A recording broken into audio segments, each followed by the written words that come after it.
I've had a lot of birthdays at really, really, really good restaurants. Some of it like Yamashiro in Hollywood. Broken Spanish, which was Rivera at the time in downtown LA. Shout out to Chef Ray Garcia. There was a time we did Wolfgang Puck's Cut in Beverly Hills. And I think that was the first time I saw like a $200 and something Japanese Wagyu that you can order. And we're like, okay, do we all pitch in for this? Or It's just too much for steak. We all get to take a lick. how happy of a life how happy was this cow? The reason why I love it so much is because you get people from all walks of life, from different areas. You all come together for just an amazing meal with some amazing drinks and amazing people.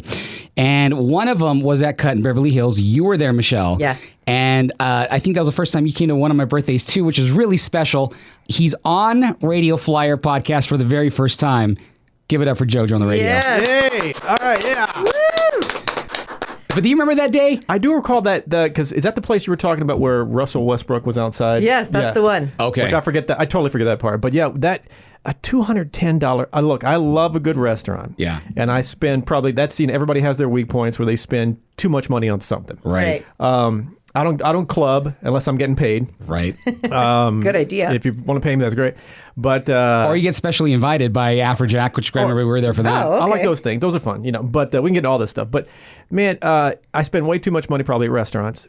But Same. I'm still not going to pay $210 for a steak. Have you ever actually had the Japanese Wagyu? I think I've had a bite of I want to say I've tried it at some point. Okay. And it's not like it. You get a good steak in a restaurant for probably anywhere between $50 and $80. Yeah. That's pretty good money for a steak.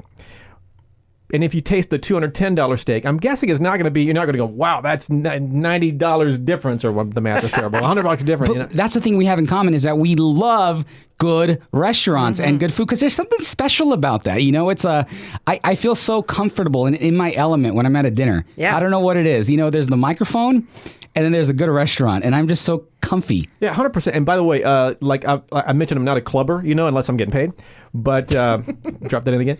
But I've been to some clubs with some friends, and they go to pay. This is what was it like a VIP bottle service? Oh yeah. Ugh. And Grey Goose for like $400. I'm like, dude.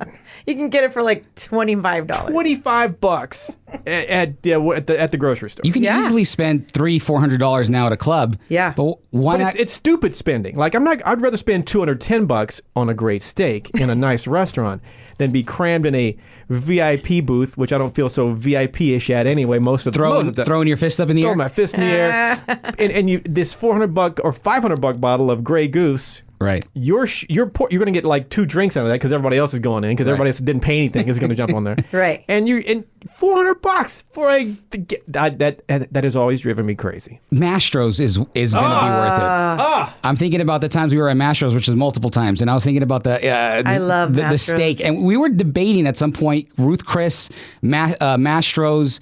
There's Morton's. There's Fleming's. Right. Lowry's. Who has the best steak? And I think it comes down to, at least here in Southern California, a lot of people are going to say Mastro's in Beverly Hills. I would go with Mastro's, yeah. I that's my preference. Yeah. Now, I will say I do take Morton's for granted a bit because up until recently, because Morton's, Kiss FM where I work at, the iHeart building in LA, Burbank, right downstairs is the Morton's building, as you know, Freddie. Yeah. And I go there so much. Well, I used to before pandemic. And I just went back there last night, actually. And I go there so much, and I'm usually getting the bar bites and just talking to bartenders and just having fun because it's kind of a family. We just know. It's like your Cheers. Yeah, it's our Cheers. We know everybody there. But I never really get a steak there because I just, who wants to spend $60 on a steak before you go play on the radio? Just give me something to drink and let's have some fun. But my daughter, Sophie, had a dance event in Anaheim about 3 or 4 months ago. So we go to the to the Morton's in Anaheim. And they bring out this steak, and I'm like, and we had this wine. It was just phenomenal. Now you're like, this is what I've been missing. Yes, so Morton's needs to get a little bit more respect on Morton's. And then we went to Ruth's Chris. She had another dance event also in Anaheim. We went to the Ruth's Chris down there. Man, you eat so good. Dude, I tell you, I spend way too much money on this stuff. And the Ruth's Chris, as much as I love Ruth's Chris, and as much as I've hyped it up over the years, Morton's in Anaheim. Maybe it was just these 2 days. I don't know, but Morton's killed Ruth's Chris. Yeah. It was all about Morton's between those two, but I still side with Mastro's. Do you know, I was so excited about Ruth Chris for one reason only, because I think that was the first time in my entire life that I actually had a phenomenal steak. And this was, I was 18 years old, and I think Rick Dees, I was his intern, he gave us Christmas cards, and a little $50 Ruth Chris gift card. And I'm like, $50? Wow, I can go for five times. I could go for a little... Get a half a steak. But that's when I knew. But okay, so JoJo on the radio, we've been friends for a long time, and I think there's a lot that you and I have in common. And we share a lot of passions for, obviously we're crazy obsessed about radio. We love good food and good restaurants. I lived in Texas. You're from? Originally from Texas. Texas.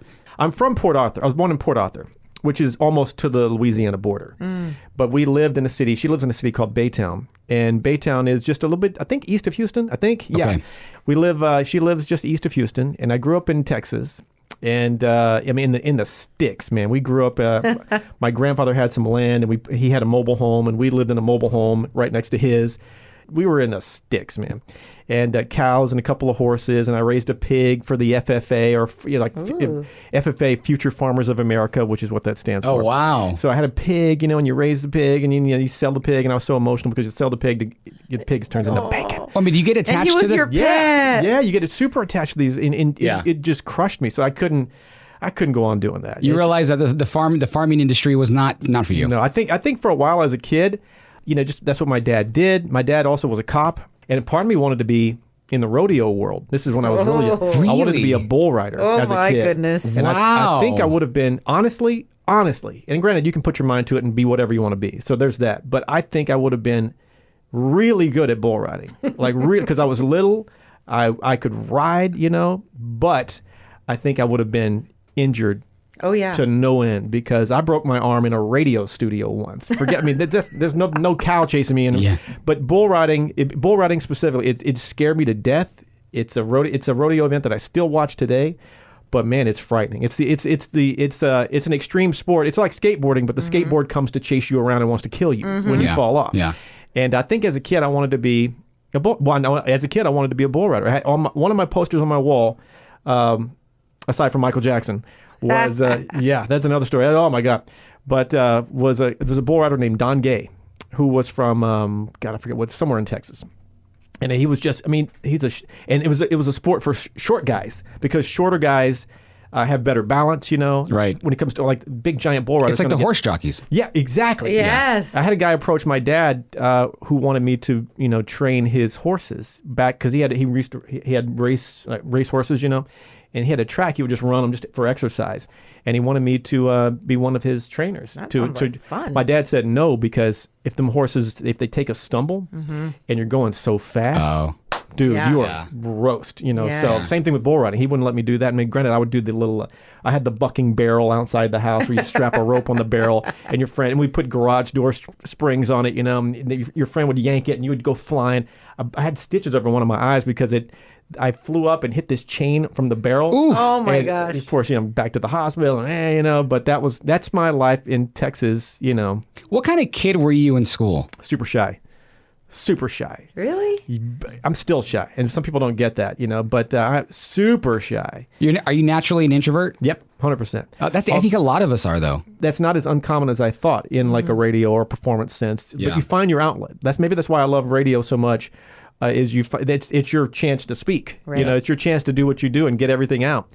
Sometimes I'm not the best at just general conversation, but if you put me in like a scenario like this, it just feels super. It's what I do. Can you tell that he does radio for a living? I could tell. It's just maybe a little.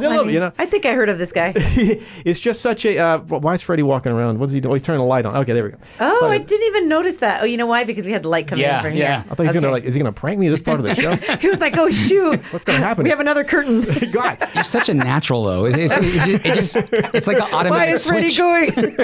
No, I guess I have done it for a long time, and I feel super natural doing it. But when I'm off mic, sometimes I'm relatively shy. Now, it's like the JoJo on the radio character, which it is really me. But everybody, it's a character you almost create and become. If I'm under the banner of JoJo on the radio, I can almost, not 100%, but I can almost do no wrong. Like it's a character. Yeah. But it's really me. But if I'm just JoJo, hey, it takes me forever to order something at, if I, like my wife, hey, call so-and-so and do whatever. So I'll call like if it's anything like, to do with the house or something adulting, I'll call and she'll stand there with me, and I end up asking her all the questions. She's like, "Don't you talk for a living? What are you doing?" I don't know. I don't want to talk to these people. I don't know them. And that's the introvert comes out. Yeah, it's crazy. But in a situation like this, it's super. And you guys, of course, just hanging with you guys makes it super easy as well. But it's something that, I enjoy doing this. This is my comfort zone. I could totally see the introvert in you. Oh yeah, can you? Yeah. And I think the only reason why I had friends in high school is because I was a DJ. Really? So I would DJ my friends' parties or DJ the summer. That's the only reason I was friends with him in high school. I'm just kidding. No, keep JoJo. She was the popular kid in high school. Yes. And I don't even know why. You were prom queen, weren't you? Homecoming queen. Homecoming queen. What is that like to be popular in high school? It was fun. I don't know. It was fun. I think it's just because I randomly talk to people. But you know what? Michelle wasn't your typical, what you see in the movies, popular kid. Yeah. She was friends with everybody. Everyone. Like a politician. Like you were literally friends with every group in school. Like, you wouldn't go by for Freddie. Ugh. I wasn't one of the mean girls from the movie Mean Girls. It's what we call the chef, because we were at this Jackson, our friend Jackson. Yeah. We were at this dinner one time, and there was an Italian chef there, 3 Michelin star rated, and I walk in the kitchen. I'm like, I just want to say, that was awesome. Thank you. Nose up. Like an Italian chef. That's exactly what I expected him to do. I spit on you.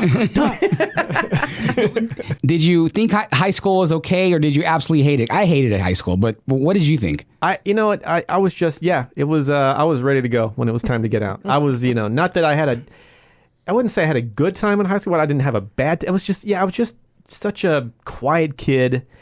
I wasn't super successful or it just popular in high school. It wasn't for you at all. It was not for me at all. I broke my leg when I was a sophomore playing basketball, so I couldn't play basketball anymore. Well, I could have, but I was terrible at it anyway, so why play it, I think when radio clicked, I knew when I realized that's what I wanted to do. Yeah. And I started doing radio like summer before my freshman year, like super small stuff. So so you were already doing radio. Not many people in high school. Before high school, they didn't. Not many people, if any people knew or anybody knew I was doing that. Super small radio station. Nobody listens to it. But they just my dad got me a little gig over there, and it wasn't like a gig. They just let me do it just for fun. Yeah. And like every now and then. It wasn't like every weekend or anything like that. But that turned into a job.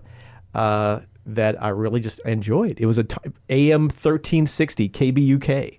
That's a early start. Right. You were like 13, 14 years old? I forget the age, but yeah, it was pretty young. But don't get me wrong, it wasn't like Kiss FM or GGI Riverside. It was mom and pop. Nobody listened. Except, but it's what you like to do. Yeah. What'd you do exactly there? Just a little weekend overnight shift. So you were on air. You were live. Well, at times I would run like they would run like the Sunday show. I think when I first started, it was that I probably jumped ahead a little bit. When I first started, I would run the Sunday, the church programs, and like each Sunday morning, this little station they had these reel to reels, and you put the reel on and and you hit the little thing. And now time for the church so and so show, da da da da da with Reverend da da da da. Then I would hit the little button and the reel would start. And you hear the music kick in, and welcome to Sunday mornings, sirs, and then they go into the message, And like nowadays, everything's digital. But back then, the reel to reel would be playing, so you have to kind of be ready for the reel to end, so you could start the next thing. And we'd have our cart decks and the reel to reel, which is something that neither of those things happen in radio now. But I recall one day falling asleep when the reel is gone, and of course you wake up and the reel it keeps going around and around. It's whipping. And you wake up like, oh God, because you don't know how long it's been going. So you hit the next button and you go in and that radio station, not to skip around, you guys, but that radio station was known for, they always told me that this radio had an engineer that was killed there. Oh. And well, let me back up a little bit. This radio station, we had to change transmitters at 7 o'clock at night because every now and then I do a 7 o'clock shift. And they had these two transmitters. Now, once again, this doesn't happen in radio today. Everything's happening digitally. These two transmitters. And about like, what was it, 7 o'clock? Maybe it was midnight. I forget whenever we'd change transmitters, but I put a sound effect on in the studio, hit a button that says, "We now pause for so-and-so and so-and-so. We'll be back in 60 seconds. And when that thing would air, I would be standing on this little stool because I'm a little short kid. And it was pretty tall anyway, so most people would be standing on this stool. And you'd turn the power off on the transmitter. You'd reach up, and there's I call it a Frankenstein switch. Like you grab the wooden part of the switch, you would go from one to the other, and you basically put the or like the big old crank things. The whole is picture a Frankenstein switch. Mm-hmm. You grab it and you go from one transmitter to the other, click to click, and then you go turn power on and go back in, and now we're back. Well, that transmitter, apparently some engineer got shocked by not, by hitting the wrong stuff or not turning it off, So I was always scared to do that because there's a high voltage running through these things. So I would switch transmitters and start it up again. But apparently an engineer got killed there once. So we always thought the building was haunted. What a way to go, though. You're a 13-year-old kid with your first radio gig. You don't. That's the last thing you want is to be electrocuted in your first job. He's scared every time he has to flip the switch. That was my first radio station. And it was when you picture Kiss FM or the bigger LA stations, it was exactly the opposite of that. Yeah. It was such a small, nobody, they did have a couple of, they had a lot of listening when it came to Friday night football. That was a big deal for that particular radio station. So football would be a big deal for them. And they had a show in the middle of the day called Tradio, which is you would call up and, hey, I've got a lawnmower. It's it's got a little rust on it. It's like Craigslist for radio. It's exactly what it is. Oh, and you would give your phone number. Then I would write the number down because I got a chance to host it a few times.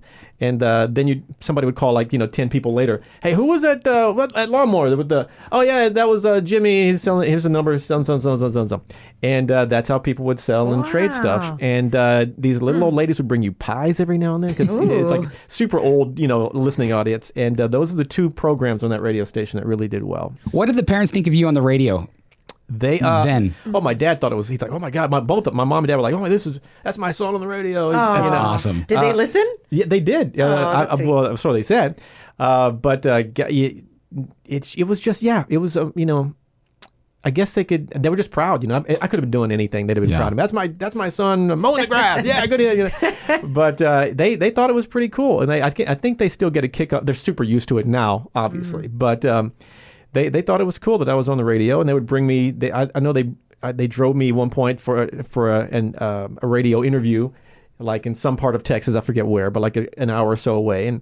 And this guy wanted to hire me, and I ended up not taking the job, or they didn't want me going because, I would have, I would have to move. This was probably like, junior or senior in high school or something like that, Oh, yeah. But we'd have to work out some sort of weird deal, and let's not do that. Yeah. But they thought it was really cool. And I don't know if they ever thought it was going to be my career. Maybe, I don't know if we never really had that conversation like this. Is this going to be his career? Right. Of course, it turned into it, but. Did you have a role model at all, as a kid? Was there anybody that, they're like, wow, I want to sound like, I want to do what he does? There's a couple, when I eventually took a class at an old school called the Columbia School of Broadcasting. This is a few years later. And granted, I don't know if that's, I used to not even tell people that I took a class at Columbia because everybody's like, oh, Columbia, whatever. But, and I bumped into this guy. One of the reasons I took that class was there was a DJ in Houston at a station called 93Q called Hollywood Henderson. And he eventually went to work at PLJ New York, and I thought he was just super cool. He did the night show. He did the evening show. And I loved Hollywood Henderson, and he gave a couple of speeches or classes at the Columbia School of Broadcasting. I think he did, or did he? Well, anyway, in my head he did. Long story short, I loved Hollywood Henderson from 93Q, KKBQ in Houston, eventually PLJ New York. And I also, somehow I came across the name Hollywood Hamilton at Kiss FM. I remember Hollywood Los Hamilton. Angeles, which I loved Hollywood Hamilton as well. And I still keep in touch. I can't say I know Hollywood Henderson that well. I mean, I've talked to him over the years here and there, but Hollywood Hamilton, Kiss LA, we keep in touch from time to time now because, I think he knows I really have him on I don't know if he knows it, but I have him on a kind of a pedestal. Like he was a night jock at Kiss FM LA, and that's the slot and that's the station that I wanted to work at. And we've touched base over the years, and now we're in sort of this little fraternity because we both had our pretty good runs at Kiss, and he's gone off to do afternoons in New York now, and I'm doing afternoons at Kiss in LA now. And we'll talk from time to time on Instagram and whatnot, but it's just cool to keep, like, that's the shift I wanted to do, and he's the guy I liked, and it happened. It's got to be special, though, with a career that, going from Texas, moving around all throughout the country and ending up in LA, but you've worked with some incredible talent over your career. Right. And you've been able to see them, you've been able to talk to them, you've been able to be friends with some of them. And example would be like Rick Dees, for example. I mean, I remember when I first got into KISS, it was you began with Rick Dees in the morning, Rick Dees and you would in the morning, end the night with JoJo on the radio. Yep. And it was so spectacular because it was the contrast was so different. Just the energy was different. It was just so polarizing. I mean, you got just Rick Dees and this entity, but then JoJo would close it out in his own unique style, and it was star power. There was something there, and I remember the first time we had dinner at Morton's, and I told you that, and I think I was working at GGI at the time, and I was very excited to be on GGI, on air finally, and I was like, JoJo, I just want to let you know that truly I'm a fan because there's really like 2 night shows that I've heard growing up that really struck me, and it was ODM on 99.1 KGGI because from the Inland Empire, and then there was JoJo on the radio, and there was something unique about the energy when you tuned into KISS FM at night from 7 p.m. on.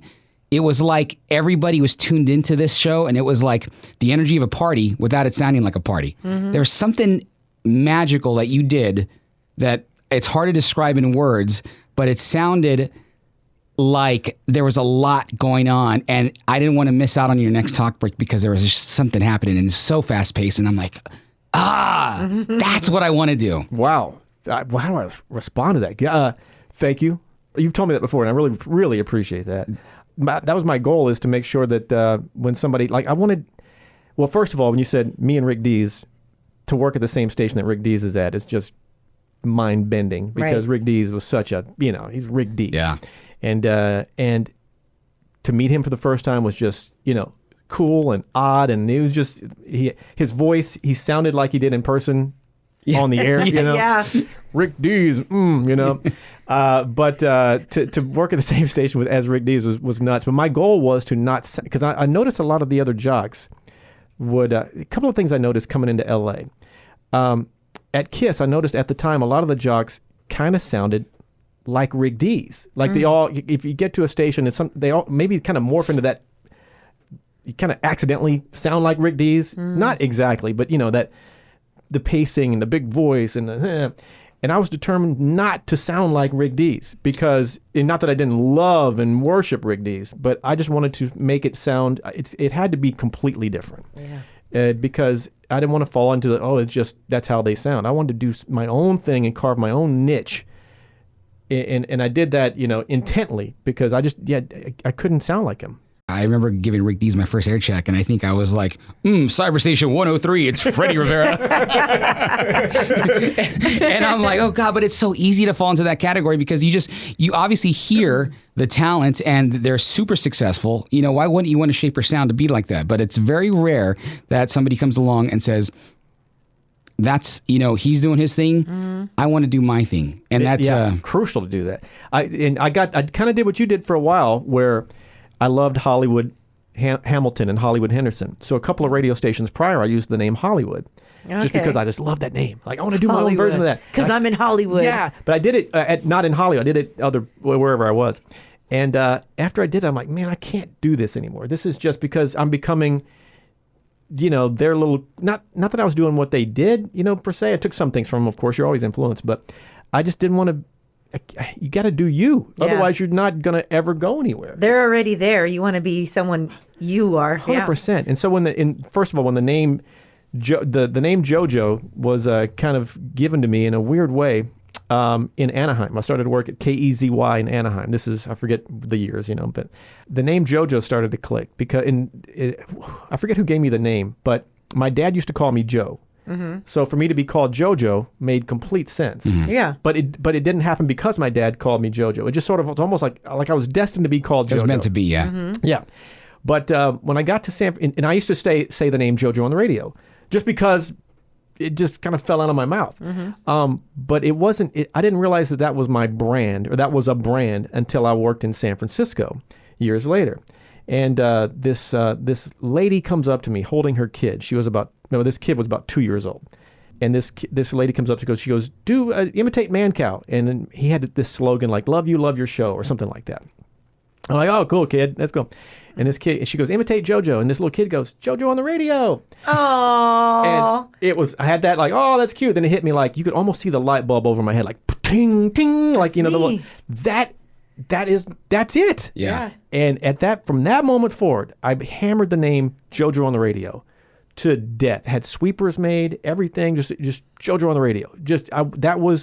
It made complete sense. And sometimes you have to be known for something so elementary and so simple, but that's what sticks, and everything else comes after that. But if you're known for that one, get that one thing down, and everything falls into place. It's kind of wild because you were kind of already later in your career then when the name JoJo on the radio got stamped. Yeah, I mean, I used JoJo earlier, but I ended up using the name Hollywood. So if you saw my business card, it said JoJo Hollywood, right? Because I was determined to use the name Hollywood. I don't know why. I used to open up with that theme song, "Hooray for Hollywood." When I met my wife Dina, I was using na na na na na. What song is that? It's I forget. I don't know who does it, but it's some old school Hollywood song. "Hooray for Hollywood." And it started off Hollywood Hotel. Good evening. Can I help you? And it was just, I don't know what movie it came from, but then eventually I moved to one of the biggest moves I've made was KEZY Anaheim. My dad drove me across country.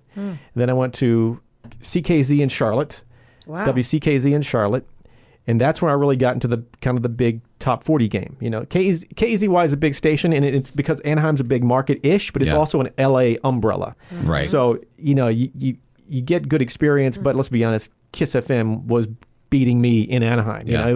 I would turn in. There was one night we had our air check machine, and an air check machine is basically when you turn the mic on. For those of you listening don't know what it is, you turn the mic on. There's a tape that starts running, and then you turn the mic off, and it stops running. And at the end of the night, you can hear all your breaks. Well, we had to actually tune into our radio station at KEZY to make it feed KEZY to the air check machine. Well, I turned it into Kiss because I wanted to hear what Hollywood Hamilton was doing. So I would one night I recall. That's awesome. Yeah, I turned my I ended up doing I did one radio show. At the end of the night, I realized I forgot to turn it back. So every time I turned the mic on, I was Hollywood Hamilton, or so I'm like friggin' hell. But your first time moving out of Texas, out of home, what was that like? How did you feel?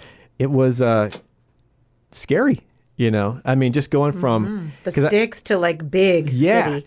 From this, I mean, and I got an offer at the same time to do the night show to do a radio show. I think it was a night show in Baton Rouge, Louisiana. No way. And I got an offer to go to KEZY Anaheim.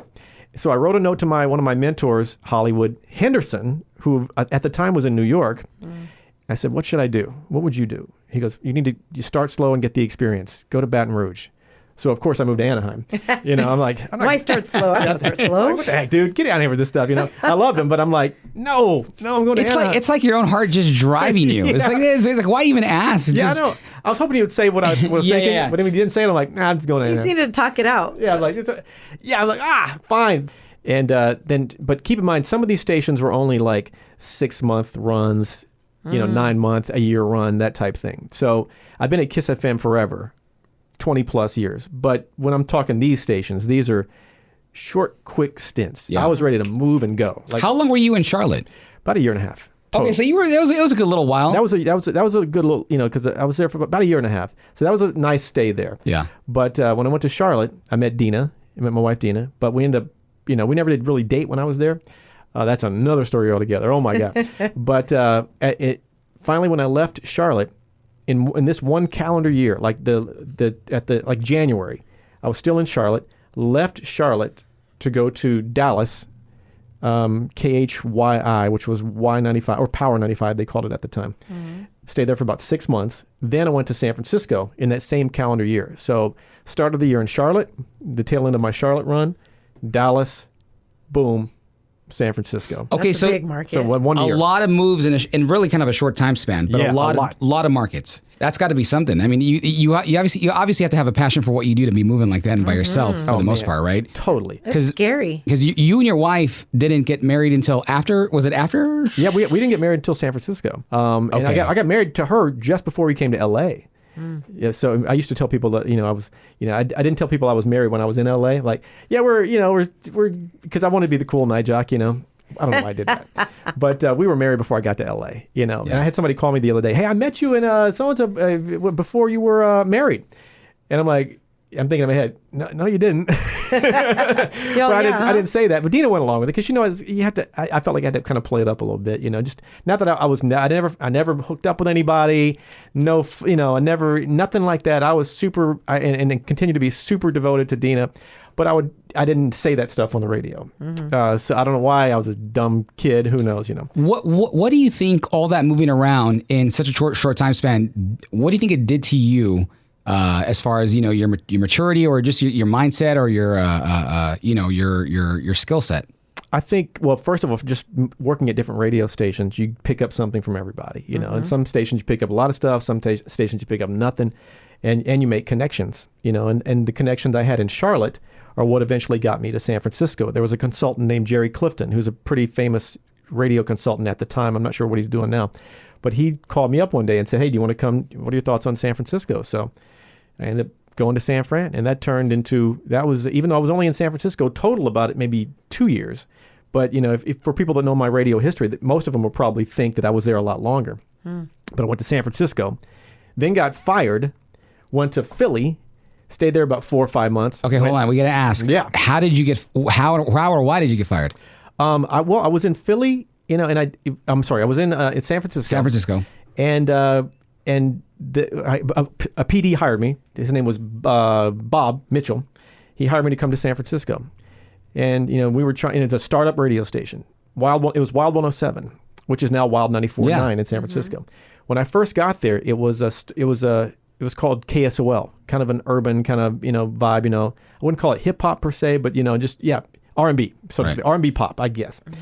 They brought me in there with the intent of flipping the radio station. Not just me, but several other people.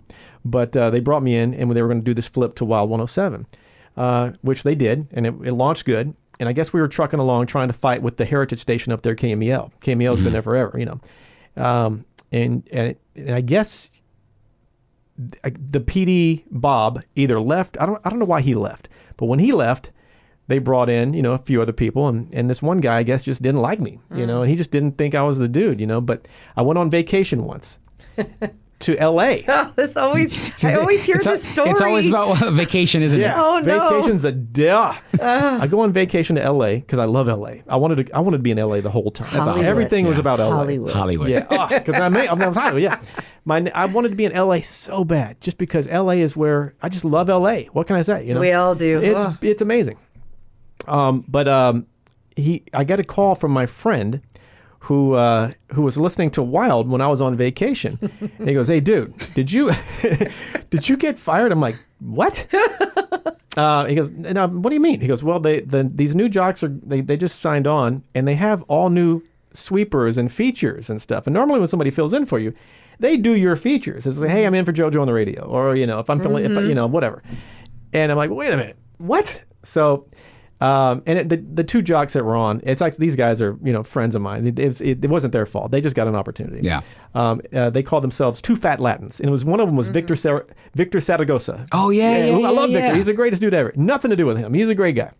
But they're on doing these brand new features. I'm like, what the heck? So I call up, While you're on vacation. While I'm on vacation. He goes, yeah, JoJo, we're going in a new direction. And, gosh. That's a terrible way to go. Who does that? Dude, well, they were going to tell me when I got back in person, which they did.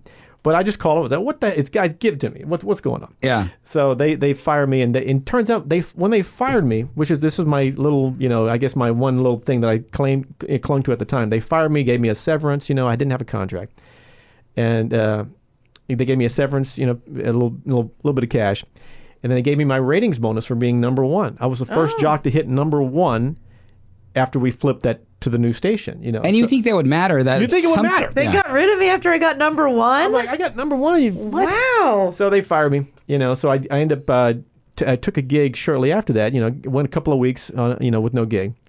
And, is this your first time being fired in your career? Was it, I got fired from Down Home Catfish and Chicken once. Wow. That's interesting. In Texas. In Texas. But this is your first time in radio being fired? Yeah. And did you? How did you feel? Did you feel like it was your fault? Did you feel like no? I thought I think I got screwed over on that one. Yeah. Because I mean, I did a good job. Yeah. You know, I did a really good job, and I was passionate about it. You know, I loved it. Yeah. They fired me. You know, they gave me the severance, number 1 bonus. I'm like, well, that's just great. I got fired after number 1. I go to work in Philly. I took a couple of, a little time off trying to find the next job, and I got a call from Glenn Kalina, who was PD of Q102 in Philadelphia. So I'm like, let's do it. Let's go. So I flew to Philly. We did our thing, and I was there for like, I don't know, 2 months, give or take. 2 months. Well, I was probably overall probably there for 4 or 5 months, roughly. But I was there for like 2 or 3 months, and I get a call because while this was going on, the program director that fired me got fired, and How'd you feel about that? I did not feel bad about him at all. That's what you get. I would have been so frustrated. I'd have been like, man. The new guy that got the PD gig in San Francisco was a guy named Michael Martin, who now programs at another company outside of iHeart. Odyssey, right? Yeah. And even though we're at competing companies now, Michael has always been I just love him. He's been good to me over the years. I've known him forever. And he actually worked at iHeart for a time, but he's doing his thing at Odyssey. And Michael Martin's a giant name in radio. Yeah, he's a great dude, giant name. And even my big boss, John Ivey, knows Michael. They know each other. It's like everybody in radio knows everybody. But it's like a frat. Yeah, it really is. Even when it's competitive, it's like a big frat thing. But Michael called me up, and I recall sitting in my little apartment in Philly, in King of Prussia, actually, it's a weird name for a city, I know, but I was like, King of what? And it's actually, that place was haunted. I think it was. I can get to that later. But I didn't know it at the time. But my answer machine goes off, and it's one of those answer machines that, the old school answering where you can hear the voice, and hey, it's JoJo, leave a message. JoJo and Dina leave a message, call you back, beep. And I hear this voice start doing this Beavis and Butthead impersonation. Oh my God. and I'm like, hey, it was Michael. And he's like, hey, dude, you want to come back to San Francisco in a nutshell? So I'm diving for the phone, like, really? Oh my God, I just got here. He goes, yeah, we'd love to have you back. And I said, can I have a contract this time? Yeah. He goes, we'll fix it all up, So one thing leads to another. And I felt kind of bad going into Glenn Kalina in Philly because I'm basically walking in after he moved me to Philly to tell him that I want to go back to the West Coast. Right. And Philly they were really good to me in Philly, but Philly wasn't where my heart wasn't there. Yeah. I mean, although I had a lot of good times there, for those 3 months, But let me point this out there, though. It is a big deal, though. Some people are very East Coast people, and some people are very West Coast people, and you just cannot help. I mean, your DNA knows when it's far from where you need to be versus where you belong. I'm just going to put that out there. And Philly was, I think something about Philly. I think sometimes like LA takes a while to crack. Sometimes. Philly, I think. The reaction to this JoJo character happened pretty quick. I could see things kind of moving pretty quick. I was kind of shocked at that, So I think I could have had a nice run there, maybe. But yeah, my heart wasn't there. And so I just I walked into Glenn Kalina's office, and I said, "Hey, I got something to tell you. I just want to see what you think about this." He goes, you want to move back to San Francisco? I'm like, well, oh my God, I guess so. Yeah. I guess somebody called him or told him or whatnot. Okay. So or he heard it somehow. So I'm like, yeah. He had his fingers on the pulse. He knew what was going on. And he was a great dude. And I've always been super thankful that he was like that. He goes, dude, don't worry. Yeah. It's all good. And he didn't. They didn't. Some people would have had a heart attack that I was trying to bail out. And I get it because they paid to move me. Right. They didn't charge me any of that. I just moved back. That's awesome. Now, one reason I think why that guy, the guy that fired me in San Francisco, when I was in Charlotte, I got an offer to go to Phoenix. Mm-hmm. That PD that fired me in San Francisco was the PD in Phoenix. He offered me a job in Phoenix. And I told him verbally, I'm like, yeah, let's do it. No. Before I took the job, though, a station in Dallas called me up. A buddy of mine he's a buddy now, Frank Miniachi from Dallas calls me up. And he says, dude, you want to come to Dallas? I'm like, oh, this is after I'd already said, sure, I'll go to Phoenix. You want to come to Dallas? I'm like, oh my God. Well, I've already kind of verbally, he goes, just fly on here, do a show, see what you think. Yeah. So I flew to Dallas, did one radio show. And Frank came up there that evening. And I'm a big Dallas Cowboys fan. And the Giant, by the way. Sorry to hear that. Yeah, I know, right? It's the worst. But that's the only outside of LA team I'm a fan of, just for the record. But big Dallas Cowboys fan. So I flew to Dallas, did this show, and Frank came up there later that night because the PD is gone by the evening. But he came in, he goes, come to my office. So I walked into his office. And the backdrop, big view behind his window was Texas Stadium right behind him. Oh, wow. I'm like, oh, Jesus, this is just not even fair. I belong here. Yeah, this is not even fair. He goes, what'd you think? You like it? I'm like, yeah. He goes, you want to come here? Goes, yeah. All right, well, he either handed me a $500 or a grand, I forget. Because here's a grand. We got a car waiting for you downstairs. We're going to take you around Dallas. Have fun with this. Just go have fun. Wow. I'm like, what the heck? You're all right. I'm there. So did I go to Dallas? Yeah, I went to Dallas. So I had to call this PD in Phoenix and say, did you go to the nightclub? Did you go out partying? What did you do with them? We went to some nightclub. They took me. I couldn't even tell you where I went. It was a while ago, and I didn't know Dallas. So Did you like Dallas? Yeah, it was cool. I think. But when they called us, the station wasn't successful. We just didn't do well. So before they start, the breaks were everything was starting to fall apart at this radio station, and that's when I got a call. You want to come to San Francisco? Boom. So you think that PD remembered? But yeah. Back to that. Good point. I think that's one of the reasons why he's just held the grudge that I said I don't want to come to. I just couldn't come to Phoenix. I'm sorry. Yeah. But the difference in the two, like when I went to the guy in Philly, after they had moved me there. I mean, they had paid to physically move. I was there for 3 months.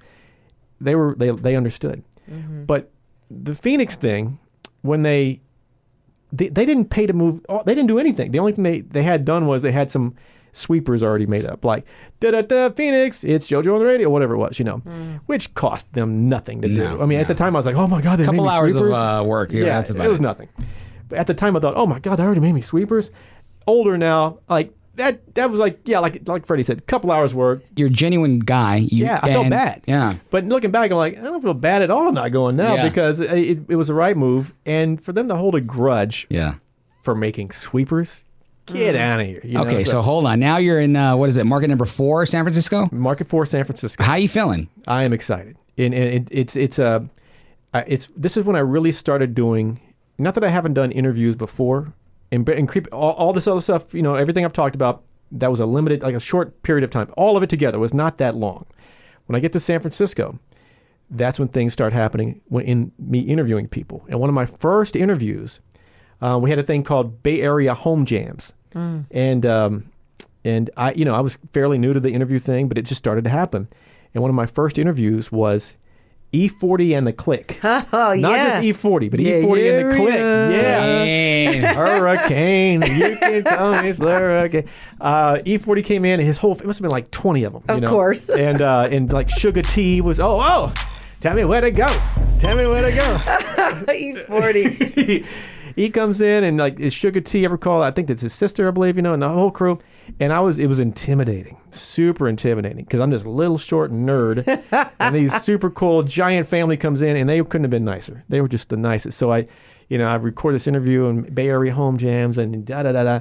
And it starts to, interviews start happening. You start developing your style as far as how to interview people and what works for you, what doesn't work for you, and just kind of how it works and just what people want from an interview, and I really kind of dissected what an interview is and what it should be. It's very interesting though, because everybody has their own way of interviewing somebody, right? Like, I mean, you think of the great interviewers of our time, and one of them that I think we also agree on is Howard Stern. He does amazing, a phenomenal interviewer, right? And but what's great about Howard Stern though, and I think it's a little unfair, is that he's so big now, right? And people, he can go as far as he wants to with the celebrity, whereas if you're working in top 40 radio, your PD will probably say, "Hey, don't piss off the artist." You know what I mean? Right. Yeah. You get you develop your own thing, and people know that certain things are going to happen when they come talk to you. But Howard Stern, he just either you do what he does, or you just don't do the interview, because he's not. And I would imagine most people are like, now maybe although Howard Stern is a radio junkie. And he appreciates the art of radio like any of us. And one thing I heard about Howard Stern is he still takes, which I still do too, I take my notes. I make my, I get prep from, we have a guy named Easton does prep for me when somebody comes in for the iHeart Countdown. He'll give me this prep, but I'll still sit there with his prep and I'll write down all my questions. And granted, it's different when I'm doing an interview like just a quick cut 2 or 3 break radio interview versus the iHeartRadio countdown, which is 16 or so questions. So I have to kind of map it out a bit because I can't just wing 16 questions, So, but then it's different. It's a different type of interview, but nonetheless. I want to ask too. What methods did you start to incorporate or learn as you're in San Francisco and you're starting to develop your interview skill? What are you learning and what are you implementing into the interview? Well, I think I don't know when I started to learn what. That's kind of a blur in my head, like what I specifically learned. But what I've learned overall is, the main thing I've learned, and once again, I don't know if this is tailored to San Francisco. I guess it all kind of plays into it. But when you do an interview, you have to, a long time ago, there was a statement made, and I don't know who said this statement, and there's some truth to it. The interview is all about the artist. But it's not. That's what I learned. It's not about the artist, because I think that was said back in the day when it was, there was 3 radio stations in the market and 4 TV stations, and there was no internet. So an artist could walk in to any station in the country, and everything he said was going to be an exclusive, and all your listeners would be like, "Oh my God, really?" Or now, there's almost zero exclusives, because anything that they're going to talk about, for the most part, they've already tweeted or it's already been posted. It's already known. Yeah, and we forget, and we get at iHeart, we get a bunch of music, exclusives. I get that, but that's, done on a national level, and the artist will come in with me, but we've already premiered it, before, or Lizzo would tape something I'm going to play later, which I just did that the other day. But it's just, basically there's no exclusives. So the only real thing you have in an interview that's exclusive is you or what you and this artist create as a bond. So every time an artist comes in, you have to bring them into your world. Something has to happen in that little moment that can't happen down the road.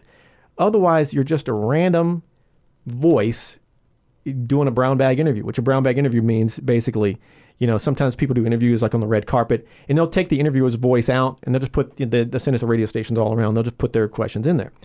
I don't want any part of that. I just think it's awful. Yeah. I want it to be my interview. So I had to find things that stuck with me. The name JoJo on the radio. The ghost thing, that's a big one for me. The paranormal thing. People, they know when they come in now to me that even if you hear me talking to an artist and I don't bring up the paranormal, it's because off air I've already asked them about it and they've got nothing. So I just didn't waste the question. Right. Or if I just want to get it in there, here's something I'll do a lot. Like you have a trick for everything, well, not a trick, but there's a, Freddie, have you had a paranormal encounter? No, I haven't had one. Oh my God. Here's what I want you to do, Freddie. Next time you're on tour, I want you to stay in some haunted hotels and you got to report back. So if they say no, it just doesn't die there. So, and I've used that before, and just little things, you learn little tricks, and you have to be able to interview people. Like, so to wrap that part of it up, they have to come into your world. Otherwise, you don't get credit for it. Yeah. It's just like Howard Stern, they're going into Howard Stern's world. Yep. And for the most part, you can't take any of those interviews and use them for you because it's so tailored to Howard. Right. I'm hoping I do a similar, my own version of that, and I guess that's the main thing I've taken from all this is bring them into your world. Right. I want to ask you, when you're in San Francisco, there is some more artists I know we've talked about, you've interviewed, that are pretty big deal. Yeah. Who else did you interview? Who are some of the highlights? Speaking of San Francisco? Or anybody? Yeah, San Francisco, because then we're going to move on to LA right after that. San Francisco, I talked to Biggie. Ooh. That's what I want. Okay, so I wanted to make sure that. Oh my gosh! Talked to he came in. I don't have any pics to prove it. Oh, I have no pics to prove it. It was super. Keep in mind when he came in, and at that time I'm still not good at interviews. I don't think I was still learning. But when he came in, he wasn't like now. You think of Biggie. He is bigger than life. He is, he's on he's on murals on our walls, and he's just in discussion for the greatest of all time and the most influential and whatnot. At the time he came in, I don't know who to compare him to now, but he was a well-known artist, but he wasn't, I had no idea that he was going to be what he is right now. Right. I never met Tupac, although I wish I would have met Tupac because he was on the Bay a lot. But. Michelle, how many times do we get to sit next to somebody who actually talked to one of the greats? I know. B.I.G. And it's funny because he had to rebrand himself, and I'm bringing the story up because we're gonna, we got a beautiful cease and desist letter from the Radio Flyer company. They want to use they don't want us to use their name, so we're gonna have to get a little clever. But somebody was Somebody was telling us that Notorious B.I.G. he went by Biggie Smalls at first, I think, right? And somebody had that name trademarked. So he's like, all right, I want you guys to stop calling me Biggie Smalls for whatever reason, and I'm Notorious B.I.G. or the story's flipped, one of the two. But I think that's how it went, right? I don't know the answer to that. That's a great. I know he was officially Notorious B.I.G. obviously, but Biggie Smalls, and he would use it in he would use it in some some of his lyrics, I think. Yeah, he did. But Big Papa, that was another one. I had this on tape with a little baby. Yes. What was that? Was it what album was that? Ready to Die? Ready to Die. Yep, that's right. That's Ain't right. that right, boo? True. Yeah. But he came in, and I was just super intimidated. And we did this interview, and it was just terrible. I mean, he was nice. I was just terrible. And he leaves and does his thing, and I was like, what just happened here? Oh my God. One guy came in with him, and maybe there was like some security outside, but one guy came in with him, and he was just physically big, like a big dude. And I'm a short, nerdy guy, and I'm like, oh hey. God, hey, and it was a terrible interview, awful. But once again, it was awful because of me, not him. And he leaves, and whatever happens. I had no pick, And about a year and a half later, I guess, is when when he got killed. It was that recent. Didn't you have a tape though, or something of it? I remember seeing something on your Instagram with it. What I have, he recorded when an artist comes in, they record drops for you. Like, hey, it's so you have that. So I have it's Notorious B.I.G. and you're listening to JoJo on the radio, blah blah blah blah. One of those things. That's good to have. Right. Though. I had another one too from San Francisco. I never met her, but Aaliyah, she recorded a drop for me. Wow, that's legit. Yeah, hey, it's Aaliyah, and you're listening to my boy, my boo, whatever she said, JoJo on the radio. Boy, I never had a chance to. Sometimes artists come in, they'll just do drop liners, a liner sheet for all the jocks, and not that everybody met her, and she's one I didn't meet, but I got a liner from her. I met, I got a couple other people there, but those are the two that really stick in my head. How long were you in San Francisco for? Total about a year and a half. Maybe How did you like living there? It was beautiful. Well, you know what though? At the time, I didn't appreciate it because I wanted to be in L.A. You had your mind set. And I wasn't into wine then, which I kick myself for. I know, because you were Napa so close. Oh my God. But yeah, Napa's right across the bridge, and I'm right there. I could have just driven, over the Golden Gate, but oh no, or whatever bridge, depending on which direction you want to go. But I eventually, of course, I'm really into wine now, as Freddie knows. It just, we'll talk about that, I'm sure, later. But that's one thing I regret, is not being into wine at the time. And San Francisco was beautiful, but my head was, I think I'd done all I could do there. I was in my head, I'm like, all right, I've said everything I had to say. I need to get to LA. So I don't think I appreciated it as much when I was there. Now I go back and it's just, wow, it's just beautiful to go back. Right. But it's gotten super busy up there. Like very busy. It looks like the way I described it to Dina, we went to San Francisco, because I know San Fran. Yeah, San Fran, they'll beat me up for that. But it's like somebody took the city and squoze it. Like it went from it seems more congested, it's just basically more buildings and more people, basically. Right. I want to point this out though, just because it's from California, completely different vibes. Oh my God. Oh, yeah. Completely different worlds. Yeah, NorCal, SoCal. Yeah. Way different. Yeah. From weather on down. People, weather. Yeah. Even like trends, clothing, like everything is different. And it's wild. It's hard to explain. I couldn't even tell somebody who wasn't from our areas what the differences are. But it couldn't be. It's two different planets. It really is. Okay, so how did it happen? You go from San Francisco, market number 4, to number 2, and keep in mind this is the beginning of the big move. JoJo on the radio, 102.7 Kiss FM. How did that happen, and what were you going through in your mind when this was happening?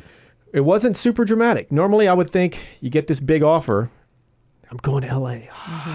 But it wasn't the offer You got 2 men in black people showing up with suitcases and glasses. Yeah, none of that. We need you in the office. It wasn't the offer I had always hoped I would get, because I loved doing the night show at the time. Loved it. It's what I did, and I'm really good at it. It's what I do. I get a call. I call up. I'd sent some tapes to a friend of mine named Billy Burke, who was doing middays. And I said, dude, what do we got down there? What's happening? He goes, let me pass you on to our PD, John Cook. So the tapes get to John Cook, and he's like, all right, JoJo, here's what I got. I would love to have you down, but I don't. All I have is the overnight slot. That's all I've got. And I've made a nice name for myself in that evening slot in radio. I mean, I'm doing I'm winning in San Francisco. I'm doing good. I'm ready for LA. And he goes, I got the overnight slot. We'll get you. I do have plans to switch you around. So let me get you here, and then we'll shuffle the shifts a bit. And I'm like, all right, I like it. I'm going to take a chance. Let's do it. Yeah. So I took a little bit of a pay cut to come down, but I'm doing it. Let's go. My wife, Dina, she's all in. Let's make it happen. I get down here, do the overnights for, this is late 90s, when people ask me when I started Kiss FM, I say 98, but it's technically late 97 or sometime in 97. Mm-hmm. And he says, I'm going to get you down. We're going to switch it. Great. Come down, do the overnight shift.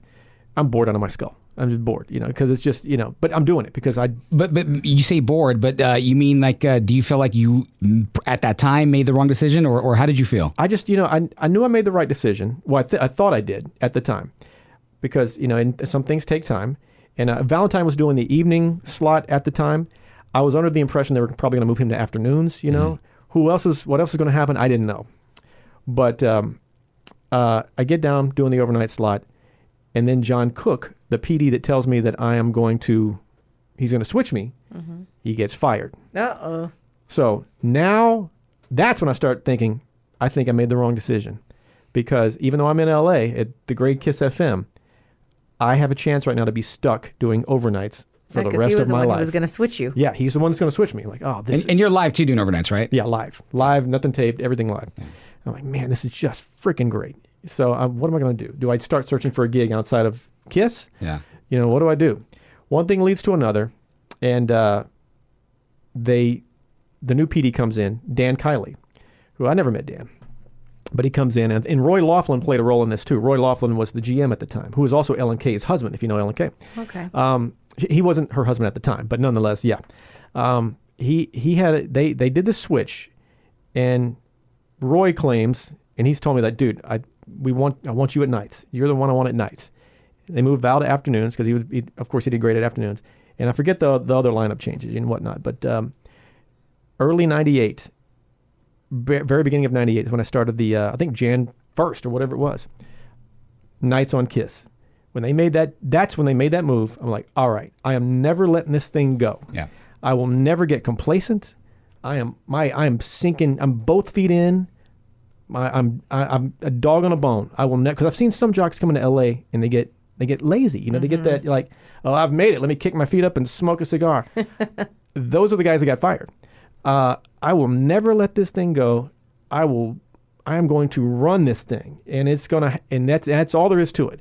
And from that moment on, it was guns blazing. Mm-hmm. I went all in on everything, and I started a thing where I bring in artists would come in. JoJo's in studio audience. Now we do interviews now. We bring a lot of artists in to performance, not now COVID time, but we bring in artists for interviews. I heard theater and whatnots, and everybody has their own version of that. But I started doing that way back before because I thought, what can I do that people want more than anything? Of course you want money, but I can't give them all this money. I don't have this money. But people want backstage passes. That's what they want. Everybody wants to go backstage. Well, I don't have a backstage to everything, but I can bring them into a place that I may take for granted because I'm here every day, but nobody gets to come into the studio and they see an interview and I said, forget backstage. Backstage, you walk up, you take a quick pick with the table and you're shuffled like cattle. They don't even pay attention to you when they're backstage, right. really. They don't give a crap. I shouldn't say that, but it's they're under a time crunch, And artists do care. Most of them do a great backstage thing, but there's a time crunch. I wouldn't want to take a date backstage. It just doesn't make you look good. I mean, we've heard those stories but before. It's a backstage is not what some people think it is. Or don't do what producer Ruben does and take your girlfriend. Don't do what producer Ruben does and take your girlfriend. What do you do? It was a Mana concert at the Forum. We're not going to say which band member, but one of them liked his date. Invites her to the hotel afterwards for the after party. But not Ruben. No, but not Ruben. And she thinks it's going to be a one-on-one. Like, okay. And Ruben's like, no, it's not going to be. She's like, just trust me. Drops her off. Literally like 15, 20 minutes later, she's in tears calling him saying, you were right. There's like a bunch of other girls here. Pick me up. Yeah, they're not paying attention to me. What if he thought it was going to be a one-on-one? Why would he drop her off for that either? Because she was like, I'm leaving you and I'm going to this. Oh, that's okay. Kind of I guess they were friends. They weren't like was it? I think it was a date, but I don't think they were like exclusive maybe or something. But Producer Ruben is Producer Ruben. We love him. He dumped her off off for a booty call, and he was like, "Yeah, I'll come pick you up later." I guess with a set. He was like, "Yeah." But this is a pretty significant time though, was when JoJo started doing in studios. Yeah, that was a big thing. Huge thing. It really worked well for me. Brought so many listeners, fans came in, and they would be right there with these artists. That's really cool. And we back in the day, we'd have them. They'd go on for way too long. And have like a 2-hour in studio audience with pick an artist, whoever it was. But I want to talk about how you sweat on the windows. When you have a crowd of people in the studio, it's very hard to control the sound of the show, because it can get out of control quick if you don't. It really can. But I tried to include the audience in there with like just the energy and the screams and whatnot, and we'd rotate them so they get to stand next to the artist from time to time. Oh, that's cool. And this was just me and a girl named Lisa Marie, who is, I call her Peaches. She used to work at the radio station. She would help control the crowd. My wife would come in from time to time. She'd help with all this stuff, and we really made it a deal. And it still to this day, some people come up to me and go, "JoJo, I was there at an in-studio." And like I've had people that have become artists be part of those in-studio audiences. It's pretty wild. There was a time when the first time I was an intern for Rick Dees, and I think I was so appreciative of being at Kiss FM, I just stood around the building up until JoJo shift. That's how long I was just hanging around doing air checks for Rick Dees. He hid in the closet. Yeah, I was hiding all the time, and I'm like, I want to see how JoJo does his show. And you were doing it in studio with remember this artist? Let me see if I can pull her. Here we go. Here. Hang on. Jessica? No. Almost. Got it all, but I feel so deprived. I go up.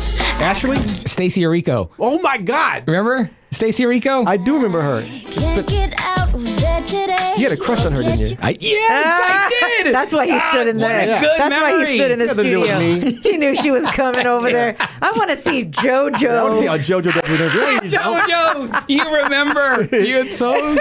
Yeah, that is true. That is true. But I've seen so many come and go over the years. But that's my start at Kiss FM. Basically, that's kind of how things. Dan Kiley was very well known, very well respected program director, right? For a long time. So you were technically hired by, who was the program director that actually? John Cook hired me. So John Cook hired you. Dan Kiley came in. He takes over Kiss FM. And then he takes over Kiss FM. Then Dan Kiley leaves, and John Ivy came in shortly after that. And John Ivy's still there.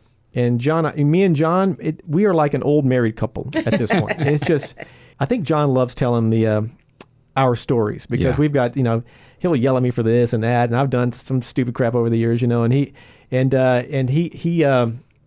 likes to embellish. He embellishes these stories a bit, but he'll tell stories like Tyrese wanted to come in and do an interview back in the day, and I guess I had to get clearance from to bring an artist in. Mm-hmm. So he claims that I gave Tyrese John's number. I said, well, just call John. Get me out of this mess. You call him, So John's like, what the heck? Why are you having Tyrese call me, But and then you had the night shift for a long time. One of the most legendary night shows in radio in Top 40, I think, ever. Really, who else? What other night shows can we bring up on the radio that off the top of your head? I mean, that's the thing about Los Angeles is that we have that specialty show as JoJo on the radio. Recently, though, you were doing nights for such a long time, and now you're finally doing afternoons. I did nights for 20-something years. I mean, I don't know what else I can say about that night show. It's just I've interviewed everyone 5 times, and I love it. That's one of my little claims to fame is just the connection with a lot of the artists. And it really put me on the map. That is what put me on the map. I don't think the name JoJo on the radio, it was nothing before that. It was. I started with Kiss with JoJo on the radio. Really, it became a brand at Kiss, in my opinion. Who did you think was going to be a tough interview, but it ended up being freaking phenomenal? Who did I think was going to be tough? Kanye. Yeah. It's been a while since I've talked to Kanye. I haven't talked to him in forever, but he came in. Do you recall back when George Bush was president? And I think it was right after, I forget what happened in the world. Maybe it was the hurricane and whatnot, the Hurricane Katrina way back in the day. But Kanye went on a program and he did the George Bush hates black people comment. And there was remember that? Oh my God. So it was all over everywhere. Crazy. But shortly after that, he gets nominated for, I don't know, a couple of Grammys. And so he's coming to the radio station, and I'm going to do this interview with him. And I think I have an in-studio audience. Yeah, I have an in-studio audience. It was in one of our performance theaters. Before I go and do my interview, though, they have all the outlets like the E's and the, what CNNs and whatever, BuzzFeed. I'm making up random crap. But they all do their interviews with Kanye before me. So he goes, he's up in this performance room. And we have our mics set up, but they're in the back. So when we can do a quick turnaround. Mm-hmm. But we turned our mics on. Mm-hmm. So I could listen in. So we went to another studio, and I was listening to what he was, saying yes and no to, and what was reacting well. So we're listening, and they all, of course this is after his Grammy thing. And I'm sure he wants to talk about his Grammys, but everybody's sitting him with, Kanye, your thoughts on the George Bush hates black people comment? Oh. He wouldn't give him anything. He would just nothing. But I want to. He goes, yeah, that happened, or what? I forget what he said, but my Grammys, I got 7. It was a big mess. Nobody would. They just railed him, and he wouldn't give an inch. So I'm like, oh my God, what am I going to do here? So I thought, well, I can't just do that because he's going to do the same thing to me. So what do I do? Well, I try to develop a relationship with him in this one moment, and and every interview I do, I'm like, you're going to love me by the end of this thing, or you're not leaving. That's and I've been successful most of the time, not always, but a lot of them. And I think the way I give some, hoping to get something back. Right. That's kind of my little thing. That's kind of how relationships work in general. Right. But I talked to him about, this is my first time talking to Kanye. I said, Kanye, even though this is old news, I need to know everything about, from the injury. He had an injury that he had a car wreck after a meeting with the Black Eyed Peas. Mm-hmm. I mean, you probably don't want, this is, you've talked about this before, but walk me through everything. Give me all this. And we have a nice chat about all this stuff. I said, all right, obviously I'm not going to ask what happened, on the show the other day, because we all know what happened. I said, but what my question is, if you don't mind me asking, what happens when the camera's turned off? Like, what happened after that? Is it just a weird, and I guess maybe I just got lucky. He said he walked in with an entourage. I'm paraphrasing. This is a couple of years back, so something like this. I walked in with an entourage and I left alone. Ooh. Like, it was just, they knew what he said was, this was going to rock the country. Mm-hmm. And then he just tells the whole story all over again. So what they were trying to get out of him is what he gave me. I just asked a different question. Yeah. So that was kind of a learning experience too. Like, all right, just, maybe sometimes you have to backdoor the question. Yeah. And do it with respect. Right. And they everybody goes into it with, I'm the big journalist, or I'm the, super cool DJ. I'm just a nerdy guy. In my own little, I'm starting to develop my style at that point, kind of getting that little quirkiness, and I'm very non-threatening. And he just goes off and he tells me the whole thing. And I was like, oh my God, is this really, I'm thinking in my head, is this really happening? I just heard him, trash every outlet an hour ago. And he's giving me everything. I'm like, this is awesome. Maybe he felt like he can trust you, talk to you. Maybe so. I had 50 Cent tell me something similar. He said, I was talking to 50 about something, and I've only interviewed 50 once, maybe twice. And he said, did you take a psychology class? I'm like, nope. He goes, because you basically disarmed me. And he was telling me about how he got shot. He got shot execution style or something like that. He was telling me some crazy story. I'm like, oh my God. And that's when he asked me if I'd ever taken that, like a psychology class or have a degree in that, and which I didn't. But I guess the way he said it was, I disarmed him. So I thought, wow, maybe I'm onto something. It's a huge compliment, isn't it? Massive. What Michelle? What do you see when you're listening and you're watching JoJo on the radio right here? What do you think he has that's special? That's what does he have? Hold on. What do you see in JoJo next to you? Well, okay, so I get it because I have a way with talking to people. Maybe that's why people like me. I don't know, but you were popular in high school. But I think that's it, not because I did anything special at all. I don't think I did anything special at all. It's because how I talk to everyone, they felt like they can tell me things. Right. Sometimes it plays against me because I'm like, oh, I wish they would have never told me that. And there's heavy things that I have to hold. So I think you have that same gift where you're getting something out of someone without even trying. It's just one of those things where somebody feels comfortable around you, and then they just feel like they can talk to you like a friend. I would like, thank you. I do think it's got to be it, right? Because I'm not that, well, I think a lot of radio DJs or TV host, they are, or host in general, online, whatever, they're super cool. I'm the greatest. I'm this. I'm that. You know. And it's also there's a sincerity. There's a factor of being authentic, being real. And like I said, I'll give some to give some or to get something. You know. Like, dude, like my wife does yada yada yada, and who was I talking to the other day? Well, I was talking about Shawn Mendes. I was talking, and I said, look, pandemic, Shawn. My wife is pretty much sick of me after this pandemic. We've been locked up so long. She's ready to kick me out. Has granted, this is a lame example of this, but I'm pretty sure Camila's ready to kick you out, or whatever I phrase the question. Yeah. She goes, no, we're all good, you know. But if it were a situation, and I knew he was going to respond good because he talked about Camila earlier in the interview. Sometimes artists will say, hey, let's not talk about XYZ artist because let's focus on you. And, you know, I want to make them happy. I do that stuff, you know. But they didn't say that with Shawn. And he, of course, he was just, we're good. You know, she's probably sick of me or whatever, you know, but I'm not sick of her. Something along those lines. But I guess the theory I'm trying to get to is you give something of yours, hopefully get something back. Yeah. And that's kind of how it works for the most part. Now, and some artists are more talkative than others. I've never got the ones that, like, some artists come in and you can tell they don't want to be there. I'm like, well, why are you, in my head, I'm like, why are you here in the first place? I'm talking about your favorite subject, you. Why even go through this? Just don't do the interview. Right. You know? Why waste your time? Yeah. I mean, I've had a few like that, but and a couple of them I had to win over. Like I think when T.I. came in for the first time, I could tell he didn't want to be there. I'm like, dude. But by the end of it, we were good, you know. So I'm like, oh my God, this worked. As a sweetheart as Wiz Khalifa is, when he first came in, I could tell he was not into me. I was like, all right, I'm going to get you, dude. This is on. Yeah. And I swear, and I mean that in a loving way. Right. And by the end of it, we were good. It was awesome. I was like, oh my God, this is great. And he's a great dude. Yeah. So I was determined. I was like, I can't leave here without Wiz not liking me. Come on. Love me. I'm going to make you love me. Let's talk. Give me something, you know. And he turned out to be super cool. And I've had a couple interviews with him and Snoop combined over the years and whatnot. And but I'm very, as you can tell, I'm very passionate about doing it. And I'm passionate about the art of doing it and how it works, you know.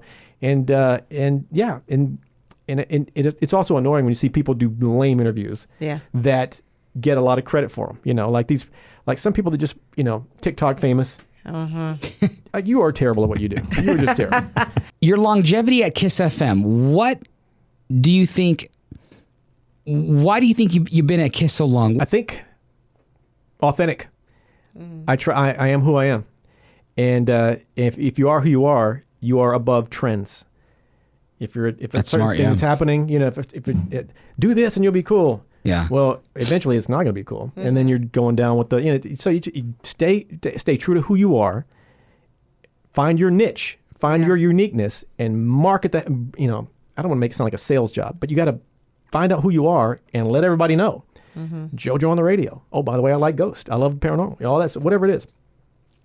You have to be known for something, and just be who you are. But if I would have tried to have been the super cool guy from the very beginning, A, I would have failed because it's just not who I am. And B, if I'd have been cool for a while, I would have you know, ridden the wave on out. Yeah. I am who I am, and it is what it is, and I'm real honest with people in a kind way. You know, like I care when I have an artist come in. Speaking of artist interviews. I care when an artist comes in. I care about them. I want to make them look good. Yeah. Not that I don't want all the good answers and all the juicy stuff and all that fun stuff, but I don't typically go for the shock jock. Some people, you know, and granted, some of these interviewers are, you know, they'll go in for that shocking moment, and they try to, like a paparazzi, they try to prod you until you react in a terrible way. Then they use that moment for you know, claim to fame. I do what I call relationship interviews, meaning that I have a relationship with you. You're going to come back probably 10 times. Yeah. So let's get this thing. Let's make it right. Let's do it up good. And that has paid off. I mean, I still talk to the Backstreet Boys 20 years later. Yeah. And we still are tight. It goes with all of them. Pop up bubble. Did you know? Bing, pop up. JoJo on the radio went on tour with the Backstreet Boys. Did you really? Yeah, it was. How fun. It was crazy. It was their promo tour for their Black and Blue album, which is 02, 03, give or take. And we did a Around the World in 100 Hours. Oh my goodness. Tour. So I left, it was right around Thanksgiving, whatever year it was. And I met up with them, and I went to Chicago. Then I flew to Chicago, met up with them in Stockholm, Sweden. And then we hopped on a plane and went to Tokyo. We went to Sydney, Australia, refueled in Perth, Cape Town, South Africa, Rio, Brazil, New York City. No way. Then I went back to LA. Oh my gosh. How was that? What would you guys do on the plane together? I mean, like, what give me some She's stories. She's asleep finally. See, it was the plane. Well, funny thing, I was talking to the guys maybe like a year ago, and I always joke with the guys, I'm the sixth Backstreet Boy. Because I kind of am. I really am. He really is. I can't sing, but there's that. But I said, Howie, because I was talking to Howie, we had been in the air so long that when I would stand still, you could feel I would sway. Like my equilibrium was kind of messed up because we were in the air for so long. And I said, Howie, is that normal? Is that, whatever? He's like, it happens, man. It's just what it is. I'm like, all right, cool. But, years later, I'm talking to all the guys and talking about that tour. And I said, I'm the sixth Backstreet Boy. He goes, well, since you're the sixth Backstreet Boy, JoJo, you need to help us pay for that thing. We're still paying for that plane. Oh my God! Because apparently they got this plane from some sheik. Look at that! You fit right. Oh in. my God! There it is. Oh my God! Oh my God! Yeah, this is a couple of years back. If you guys are checking the video, this is at the iHeart Theater. We're doing, I forget, one of our gigs, but this is well after that. This is fairly recent, but. Yeah, they got that plane from some sheik, and I guess it cost so much that they're still, according to him, he's probably joking, but they're still paying for the thing. But we flew everywhere. It was on the plane. I didn't know him super well at the time, so I was kind of getting to know him.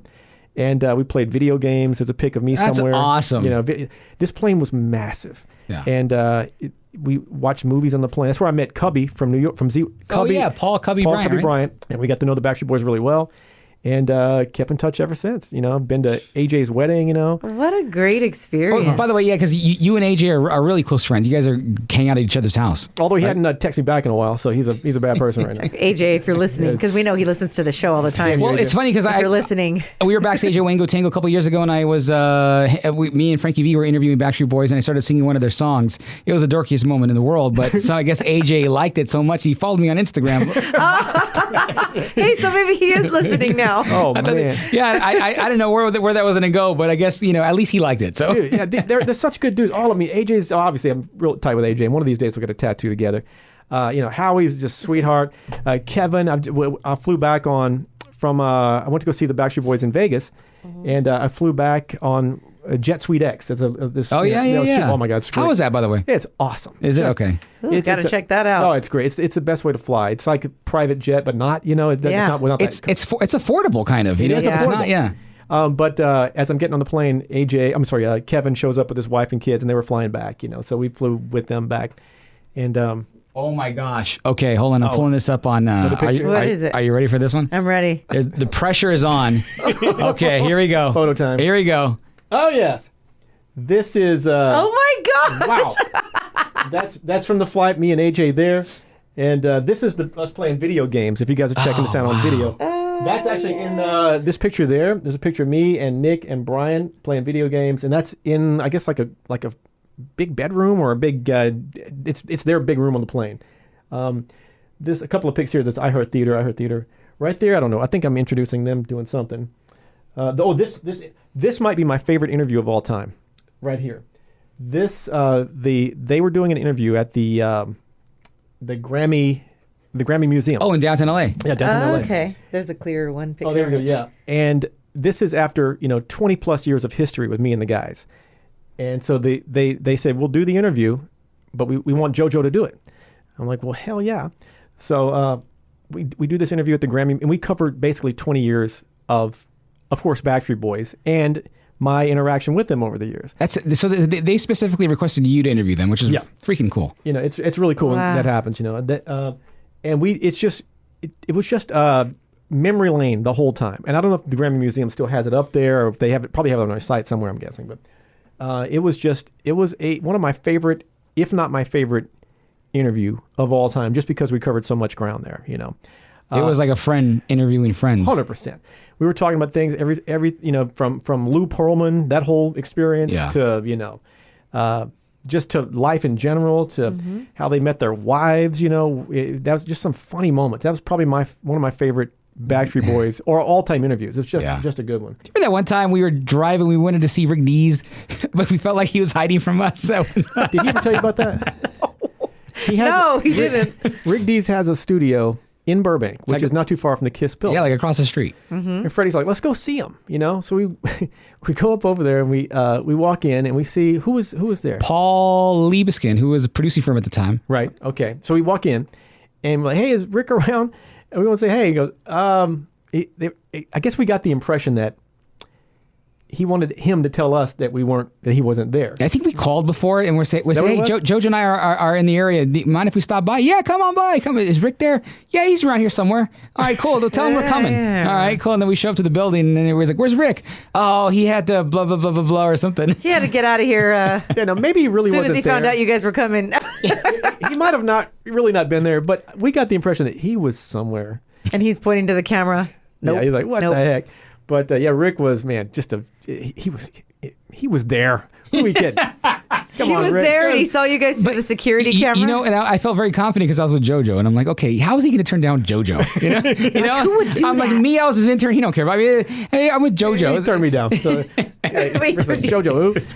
I've seen Rick a couple times over the years since he hadn't worked there, and I saw him like one of the old school engineers retired. Yeah, and Rick came in to say what's up to him, and he's the same old Rick D. JoJo.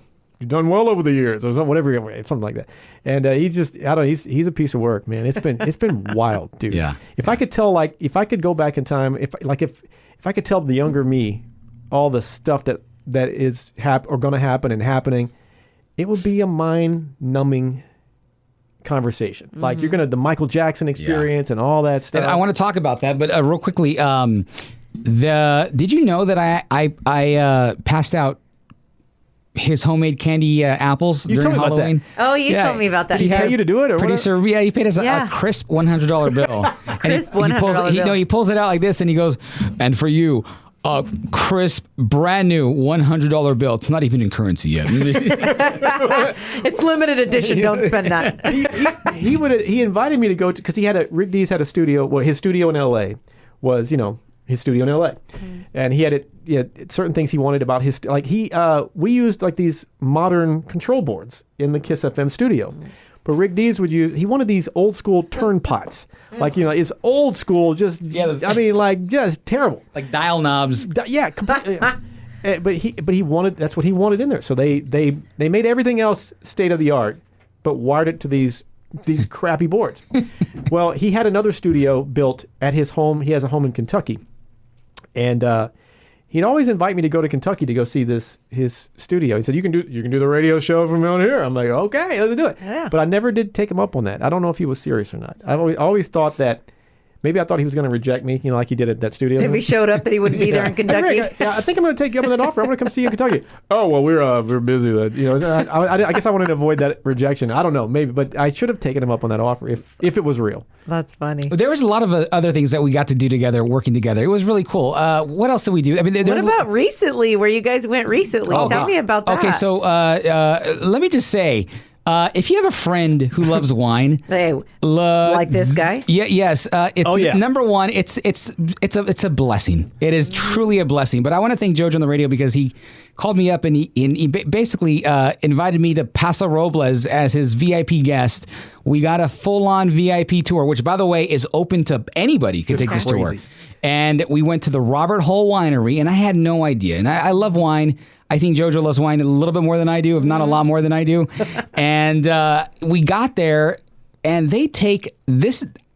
Paso Robles is not even 3 hours away north. It's just It's not far at all. It's a whole nother world over there.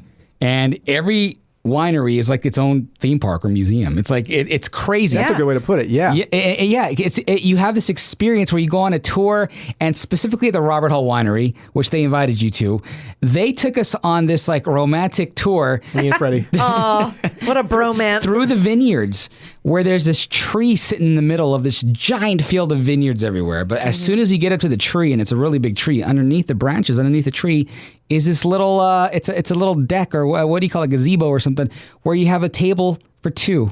Oh. And you have this little picnic table, And how romantic. I remember I love you too, friend. My girlfriend Crystal goes, okay, can I have my boyfriend back? She's like, are you trying to steal him from me? But no, you can't. Freaking cool. And it's so funny because anybody can do that. Yep. Anybody can go and just get the tour. That's awesome. And then you get like a 5-course meal from their amazing chef afterwards. Yeah, I was drooling looking at all the pictures. Oh, they were just stocking us up with all this wine. It was we walked through, like you said, the where the barrels are, I guess where they store the wine, and as it kind of does its thing, and we get to pull some wine out of the barrel, Yeah, that was awesome. Oh, I saw that. And there's a big the big silver tanks, whatever those are called, the steel tanks. Yeah. I think we got some white wine out of that Yeah. one. It was super fascinating and just a blast. So our teeth were purple. I bet. I had a feeling that we drink a little bit of wine, but they don't joke around. Let me tell you. And then we're having dinner at some good Italian restaurant, and then some dude whizzes by with a fedora hat on, and he goes, "Wait, hold on, is that the guy? Is that Booker from Booker Wine?" And I'm like, "I don't know. Let me go say." So I went to the restroom, and he comes out, and he think of a Lewis. And he comes out, and I go, "Hey, are you Booker from?" He goes, "Yeah, hi, how are you?" I'm Freddie, JoJo's friend. He goes, "JoJo, where's JoJo at?" And I go, "He's sitting right over there." And I guess he went to go talk to you. Yeah, that was. We went Friday night. That we were talking 2 different wineries. And I went down for Robert Hall Winery. That was they're basically my client, and they treated us great. But I guess all those wineries are like kind of close knit. Petite Syrah that we had that you gave us. Beautiful. Oh my gosh. It's amazing. Incredible. Anyway. We're at this restaurant Friday night. Me and Freddie are sitting there having a nice, bromance kind of a thing. And we ordered some wine. We ordered this wine called My Favorite Neighbor. Yeah. Which is a Booker wine, and I was telling him the story. I came up to do this guy's podcast, a guy named Eric who runs Booker Wines. And I came up to do his podcast. And I said, I think wine tastes better when you know the backstory. Mm-hmm. And I said, here's this guy. And I showed him a pic of me and Eric, and he has this little cave he does his interviews in, and all this stuff. And he has this hat. He's known for wearing this hat. And sure enough, as I'm talking to Freddie, this guy with, like he said, he walks in. That's him. Like, oh my God, I think that's him. That's when Freddie does his thing, and he comes talking to us. So the following day we went to, there's me and Freddie in the. That's a cool area there. Yeah, that's the Booker Wine Cave or whatever they call it. And we after we did our thing with Robert Hall, we dropped by and said hi to those guys on our way out. Like bear skin rugs or something I don't know what it is. Animal skin on there. He says, I think they say wine club members or whatever they call it, they can go there, and he encouraged them to bring their vinyl. Oh. Because there's a record player. Like that's right. Player. Yeah. And you bring your vinyl, and you can keep it there if you want, and when you come in there, just have your drinks, and it's just he's like a wine rock star. Yeah, wine, exactly. And we were talking to him about Robert Hall, and he's like, "Oh my God, they're great too." And Robert Hall saying the same. It's like a real close knit fraternity up there for the most part. The way I've seen it. Anyway. Exactly. We had a ball. Oh my God. So I guess I took your girlfriend was she was like, oh my God, can I have my boyfriend back? Dude, what a beautiful trip. What an incredible experience that anybody can go to, and honestly, everybody there is just tipsy, having a great time. Yeah. and it's true. When people tell you a story about the wine, how it's made, or whatever the case may be, you just appreciate it more. You really do. Okay, to sum up the whole wine thing, because I know we can go on forever about wine. What are some of your all-time favorites, JoJo? All-time favorite wines. I'm a big, as far as types of wines, cab blends. I love blends, which is basically a Bordeaux style. Bordeaux, that's the French version of it, I guess. That's everybody loves a good Bordeaux, but there's not a bunch of French Bordeaux around super handy like there is Napa and Paso wines, Mm-hmm. But anyway, whatever. Blends, Syrahs, cabs, all that fun stuff. Some of my specific favorite wines, if you want to go high dollar and get super crazy, there are crazier wines. They're much more expensive, but I love Opus 1. Mm-hmm. You ever had Opus? Oh, my goodness. That's the one that JoJo's been talking about for a while. That's like a $200 bottle? Oh, no. It's probably it depends on where you get it at. You can get some for $2 or $3. If you buy it in a restaurant, it's like $6 or $7. Oof. It's it's one of those. But that being said, don't feel like you have to go spend $600 to get a great bottle of wine. That's the biggest misconception. It makes it seem like wine is just for snooty. You can get a good bottle of wine. Really good for $400, sometimes $20-$30. Yeah. I shy away from anything. If it's like, hey JoJo, I found some wine for $7, or you can have it. I don't You're want, like $2 chuck. Is that what we call it? I don't want any Mad Dog 2020 $2 chuck. That's Mad awful. Dog 2020. Mad Dog 2020 wine. But check this out. You ever seen the movie Sideways? Oh, that's a good picture. That was Freddie's idea, and he said, "We got to do this." So he gave the pic to the guy over at the winery. Yeah, and you arranged them the same way. Robert Hall was cool enough to let us do that, which was to the smallest details, the same exact wine too, type of wine. Oh yeah, he got the same thing. Yeah, that's right. Yeah, oh my God. Yeah, it was like a rosé or something like that. Oh yeah, same wine. So we full on redid that. That's hilarious, you guys are man. so silly. So Opus 1, so is whenever you open that bottle, JoJo. So one day we're gonna have to try a glass. Yeah, please. Opus 1. It's you can get like I've had a couple of bottles like New Year's Eve. I used to do them around New Year's Eve just let's do it New Year's Eve, But you can get some bottles depending on the year and whatnot, anywhere between $200 and $300, or on up to at restaurants $7, $8, $9, whatever. I'm not sure what the top what the high dollar on the Opus 1 is, but it's super elegant, super subtle. I love it. Another one I like, which I call Baby Opus, is the Jordan Cab. I love the Jordan Cab. You can find that in the stores, like at Bevmo, for like $60. But I was at a restaurant in Hawaii the other day. It was like almost $130. So the markup on wine at restaurants is stupid. Right. Well, It's anything marked up in Hawaii is stupid. Oh yeah, it's crazy. That's right, because you were over there. Just to ship it out there is probably. Now you can get it here the probably cost. like in the 90 range, 80, 90 at a restaurant. Which Jordan, I had a Jordan, I forget where, but like for $100 at this restaurant in Studio City the other day, or Sherman Oaks, and it's just I love Jordan, and the Robert Hall. Oh my God, I had what'd you say you had? I had the Petite Syrah, but it was like their private selection where you could only buy at the winery. Yeah, I drank their Syrah. It's called Cavern Select. Yeah. Which they have a couple of different versions of their wine. They have what you can get at the winery. They have what they sell to restaurants, and they have stuff they sell for retail. And so, of course, I was stocking up on the Cavern Select because I want to get that exclusive kind of vibe. And I had their Syrah. Oh my God, it is amazing. What I remember from that Robert Hall Petite Syrah was it was so floral. It was so floral. Just the smell of it smelled like flowers. It was beautiful. Yeah, that Petite Syrah. The funny thing about a Petite Syrah, and I've learned this over the last couple of weeks. And by the way, I don't know everything about wine. Nobody does except for those guys at Robert Hall. They know everything. Yeah. God, but the name Petite Syrah, don't let it fool you. It's big. It's not petite. Right. It's not petite at all. It's very misleading. Another passion that we share is wine. We love wine. We love radio. Obsessed with radio. Passionate about wine. Passionate about food. And then we have our favorite artists. Like mine. Here we go. Here we go. Here we go. But before if I heard in the grapevine that here we go. It's. Oh man. For those who know me, know I'm a giant Morrissey fan. Giant Morrissey fan. I mean, in fact, I'm going to go see him in Las Vegas next weekend for Crystal's birthday. Does he have a residency up there now? Or? Yeah, it's a mini residency that he's at Caesar's Palace.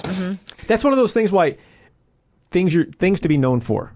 Known for stuff that it's exclusive to you. Not that being a Morrissey fan is exclusive to you, but it's like, or nor is being a Michael fan exclusive to me. But it's one of those things you're known for. Like when I hear a Morrissey song now, I think of Freddie, and that's kind of how things work. Well, I went to my first Morrissey concert with Freddie. Oh, that's how the whole podcast came about. I had never been, and it was that night. I don't think there's anybody in my world, and I know a lot of music people, but nobody loves.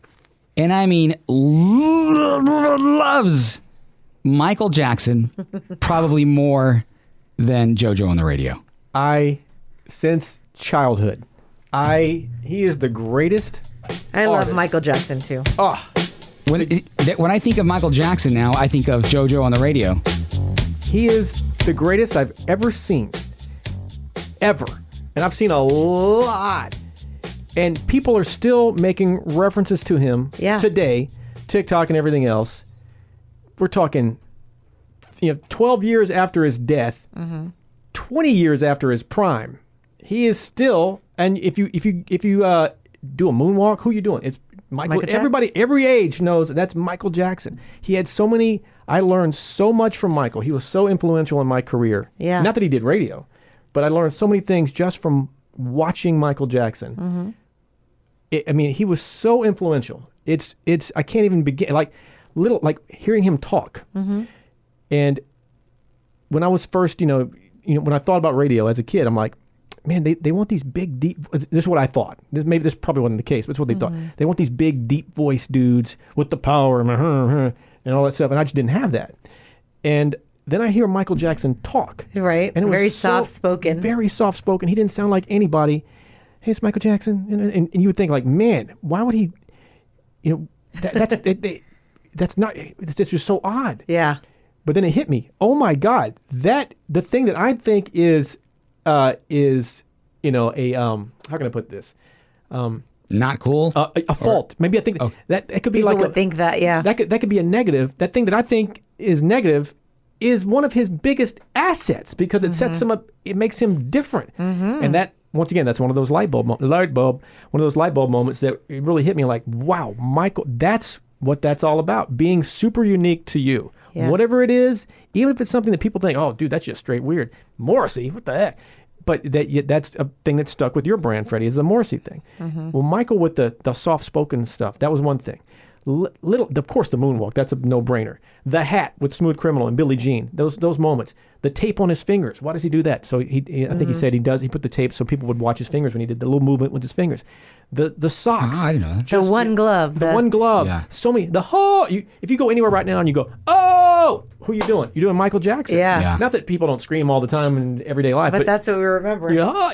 He had so many little trademarks. Of course, there's the big one, the moonwalk and the glove. But everything else, everything he did was so phenomenal. And his performances, I saw him twice on the Victory Tour, which is basically the Thriller Tour.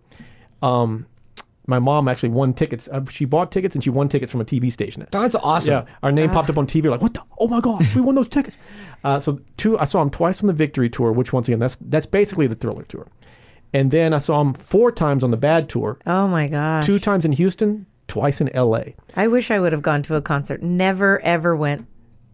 It was spiritual. I hear. Phenomenal. That's what I hear. I hear that they're life-changing. I went to Janet Jackson, never Michael Jackson. I think of the image of people just fainting, all the time at a Michael Jackson concert.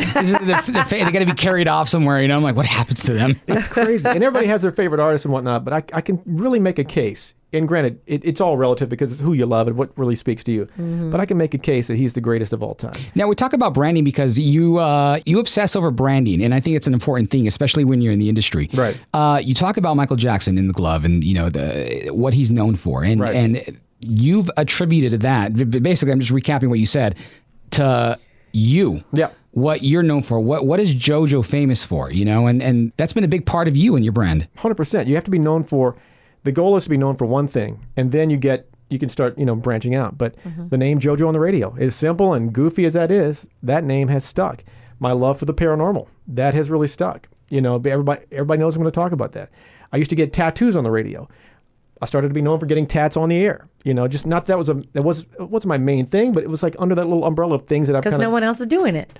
And I'm the last in the building to get tattoos, but I'm the first to do it on the air. Yeah. Or and I don't know. I still don't know if anybody else who's done it. I don't think so either. Because people, that's dumb. What are you going to? How do you do that? Well, you just basically we're having a chat while you're getting a tattoo. It's no big deal, but in those moments, kind of just it sticks in people's heads for whatever reason. Those little things, I post pics on Instagram, Twitter, all socials.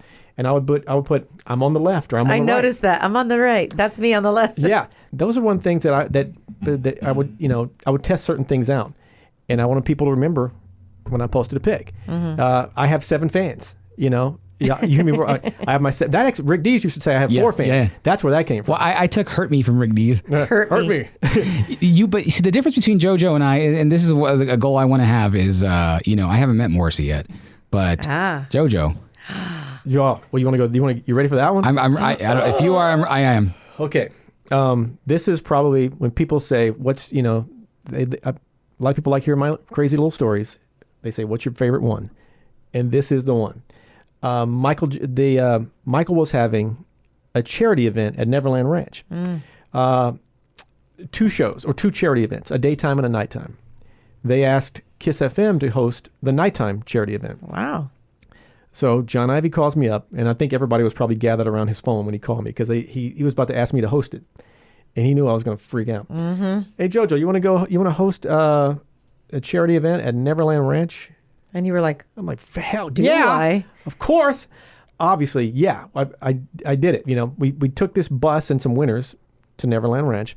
Wow. And we walked around the grounds. I never went into the main house, but we walked around the grounds. We saw like, oh, there! Look at this picture there. Oh, get it! Oh my goodness! Yeah, there's a couple pictures though, because I was looking for the one where it's like a yellow tent or the booth back behind you guys. Well, all these pics, I never took any pics with Michael, and nobody ever took. These are all like fans snuck in video cams, and they happened to get me on their fan videos, and they posted them years later. And these are screen grabs from just somebody's YouTube video. That's great. Because they wouldn't. We weren't allowed to bring cameras in there, but they did. They got them in somehow. So I basically, over the years, snuck a couple. Yeah, and so for a while I never had any pics with Michael. Then I start seeing these videos pop up like, oh my god! And there's, I still haven't found the video of the. Well, I'll get to the cake fight in a second, but I haven't found a video or a pic of me during the cake fight. I've seen before and I've seen after, but I haven't seen the actual moment. But, okay, so I walk around the grounds. You'll see like a birdhouse, in the middle of the grounds. But in reality, those are security cams. And you'll see like a little random house in the middle of a field. Video game, like a video game, just arcade. There was the zoo. The zoo, by the time I got there, the zoo was closed. They put the animals up. But there was a zoo out there. They had the theme park looking thing, the whatever, merry-go-round, whatever it was. I don't know if I ever rode that or not, but it was out there. Movie theater was out there. They had a movie theater out there, and you walk in and you see the little concession stand at front and all these Michael Jackson moments and memorabilia on the sides and whatnot. And you go to the theater, and you see like glass rooms in the back for people that are dealing with medical issues. He'd have those rooms for those kids and whatnot, and of course the theater. So it comes time for the big show, and he put these giant tents up, like a circus tent, on the grounds of Neverland. And people that had paid to be there, supporting the charity, the audience was there. I get on stage, and I'm like, oh my god, I am at frickin' Neverland. That's amazing. I thought it was pretty cool on the outside, but on the inside, I'm like freaking out. Yeah, 10-year-old me is like, oh my god, what is happening? But deep inside, I thought, I'm probably going to see Michael from a distance. He's going to have his mask on. This is way before we wore masks. He always had that. He had the mask on. He's probably going to wave from a distance, and we'll all go crazy, and that'll be it. And I wanted to be okay with that, because I figured that's probably what's going to happen. So I'm on stage, and somebody walks up to me and says, hey, JoJo, will you page Nick and Aaron Carter to the stage? Sure. I've seen Nick and Aaron over, I didn't know them as well as I do now, but I kind of knew them at that point. So that's not a big shock. And I love Nick and I love Aaron, and we've talked about this moment since. So I page Nick and Aaron, they roll up. He said, hey, JoJo, can you page Mike Tyson to the... I'm like, Mike Tyson? Okay. Okay.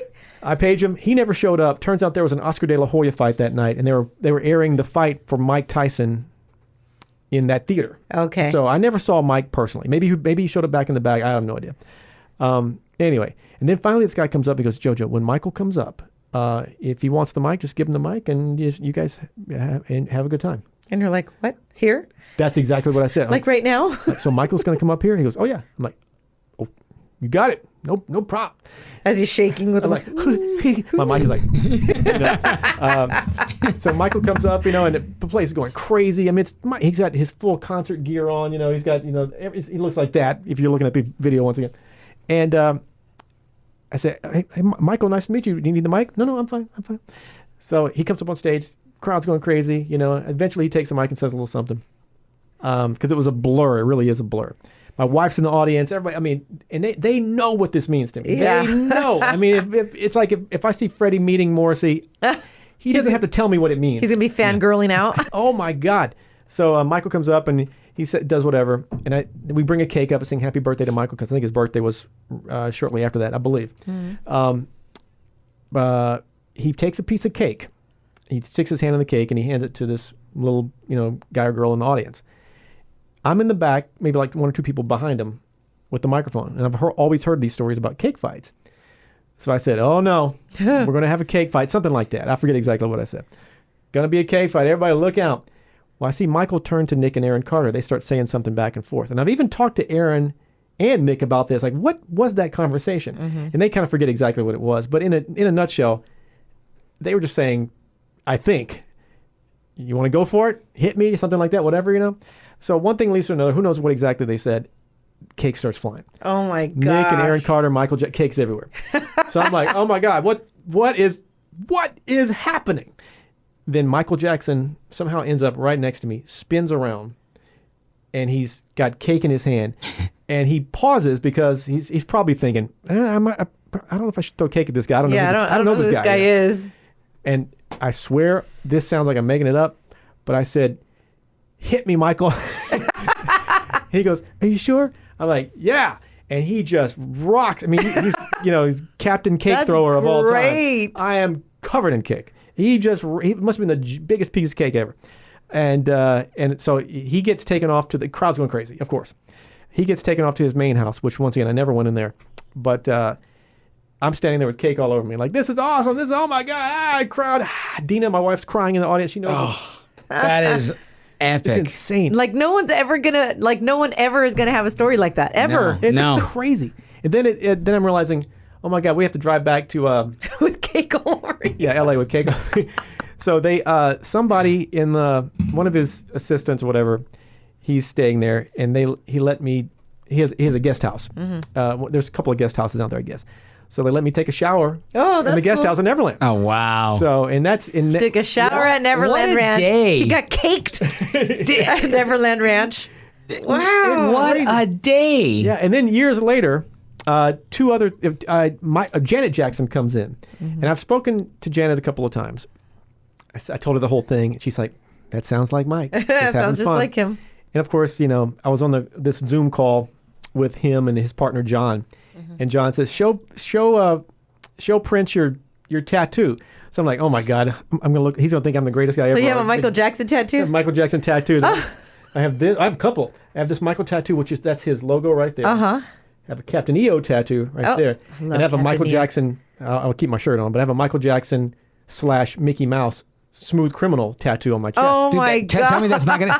It's so unique to. That's great. JoJo, can you show the camera your tat on the? Yeah, tell me if I'm. Yeah. You want to take a peek in there, see if it's coming in nice or whatever? There's that. Go this way. Yep. Like this. Yep. And then the Captain EO. Yeah, that's his feet right there. Then the Captain EO. Yep. There.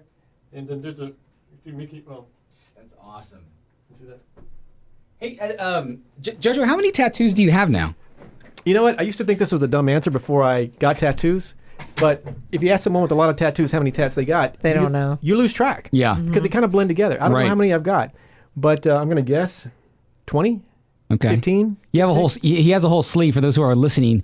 Peter Pan. Peter Pan. That's sort of a Michael Jackson. Yep. Tell everybody what Peter Pan, how Peter Pan relates to you, or how you relate to Peter Pan. I think I'm a big kid. Well, the slogan next to Peter Pan, never grow up. Never grow up. I think don't grow up, it's a trap. It's a full it trap. is. Adulting sucks. Well, Michelle and I were talking about this, and we're like, should we test JoJo on the radio with a couple Michael Jackson songs? Go. So if I give you like a couple, like maybe like how hard are we gonna go? Like I was 5 voting. seconds? I was voting like name that tune, play 1 second note, see if he knows it. Okay. And then I said, I don't know if I'll do All right, it. how about one of you? We'll be a little do 3? generous. We'll do Now, 3 I'll tell you, seconds. my expertise is Michael. Yeah. And then secondary, the Jacksons. I don't go. Okay. I mean, of course, I love and respect and know the bigger tracks of Jackson 5, but my sweet spot is Michael. Yeah, we're and then doing the Michael. Jacksons. We're doing Michael songs. Yeah, we're gonna do Michael songs. So 3 seconds. We're doing. Yeah, give or take. We have He'll no know. time clock. All right, He's here a we big go. fan. He'll know. All right, here we go. First one. Oh, that's Dirty Diana. Oh, Dane! Come on now. Wow. Okay. I love that song. All right. You never make me sneeze. Okay. Hold on. now the Hold on. Here, you're gonna go a little harder each one. Here we go. You ready? Oh, that is yeah. Your butt is bad. Yeah. Bad. Oh, there we go. 2 for 2. 2 for 2. All right. bad? Okay. Hold on a second. Fine. Butt is Fine. mine. All right. Are you ready, JoJo? Let's go. Here we go. Oh, that is oh my God. You can take it down. I know what it is. It's It's not Liberian Girl. It is. It's coming to me. That is oh my god, because the video he's got the claymation thing going on. Yep, with the roller coaster. Is it not Leave Me Alone?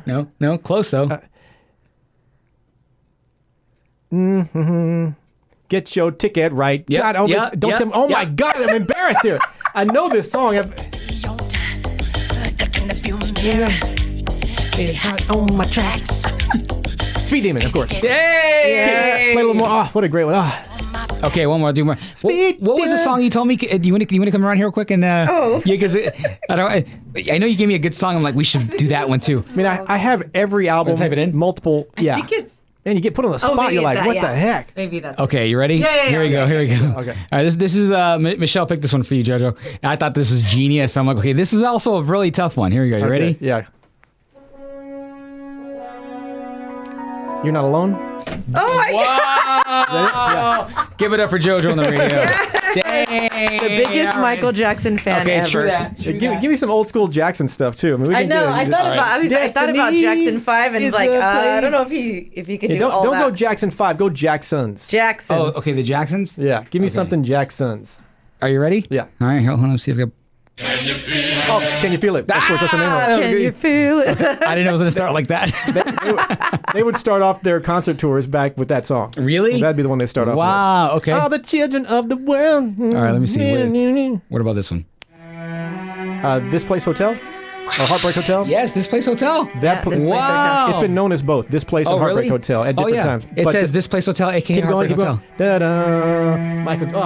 Da-da-da-da. He knows. He'd spin around. Boom. Oh, God. He would do this still on the Bad tours. Oh, my God.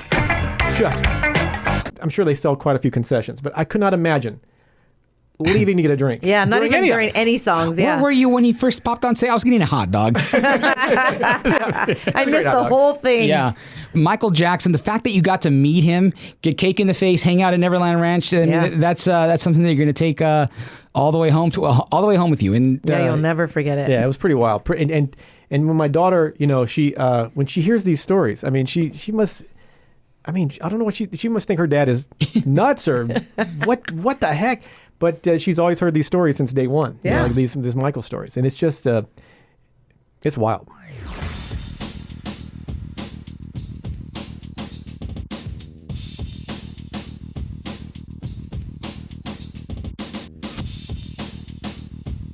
My mom used to take us on picnics. Us, meaning me and my sister.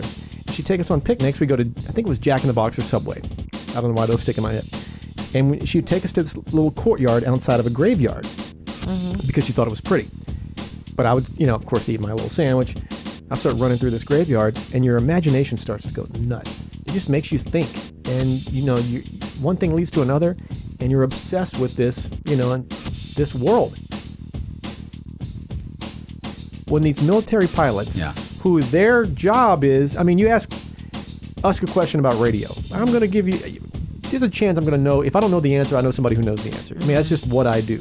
These military pilots, that's what they know. They know their aircraft. They know a lot of other pilots. They know a lot of other machinery. They know the technology. And if they see something that they forget what I think. If they see something they have never seen that's doing things they've never even thought of, that comes with some weight.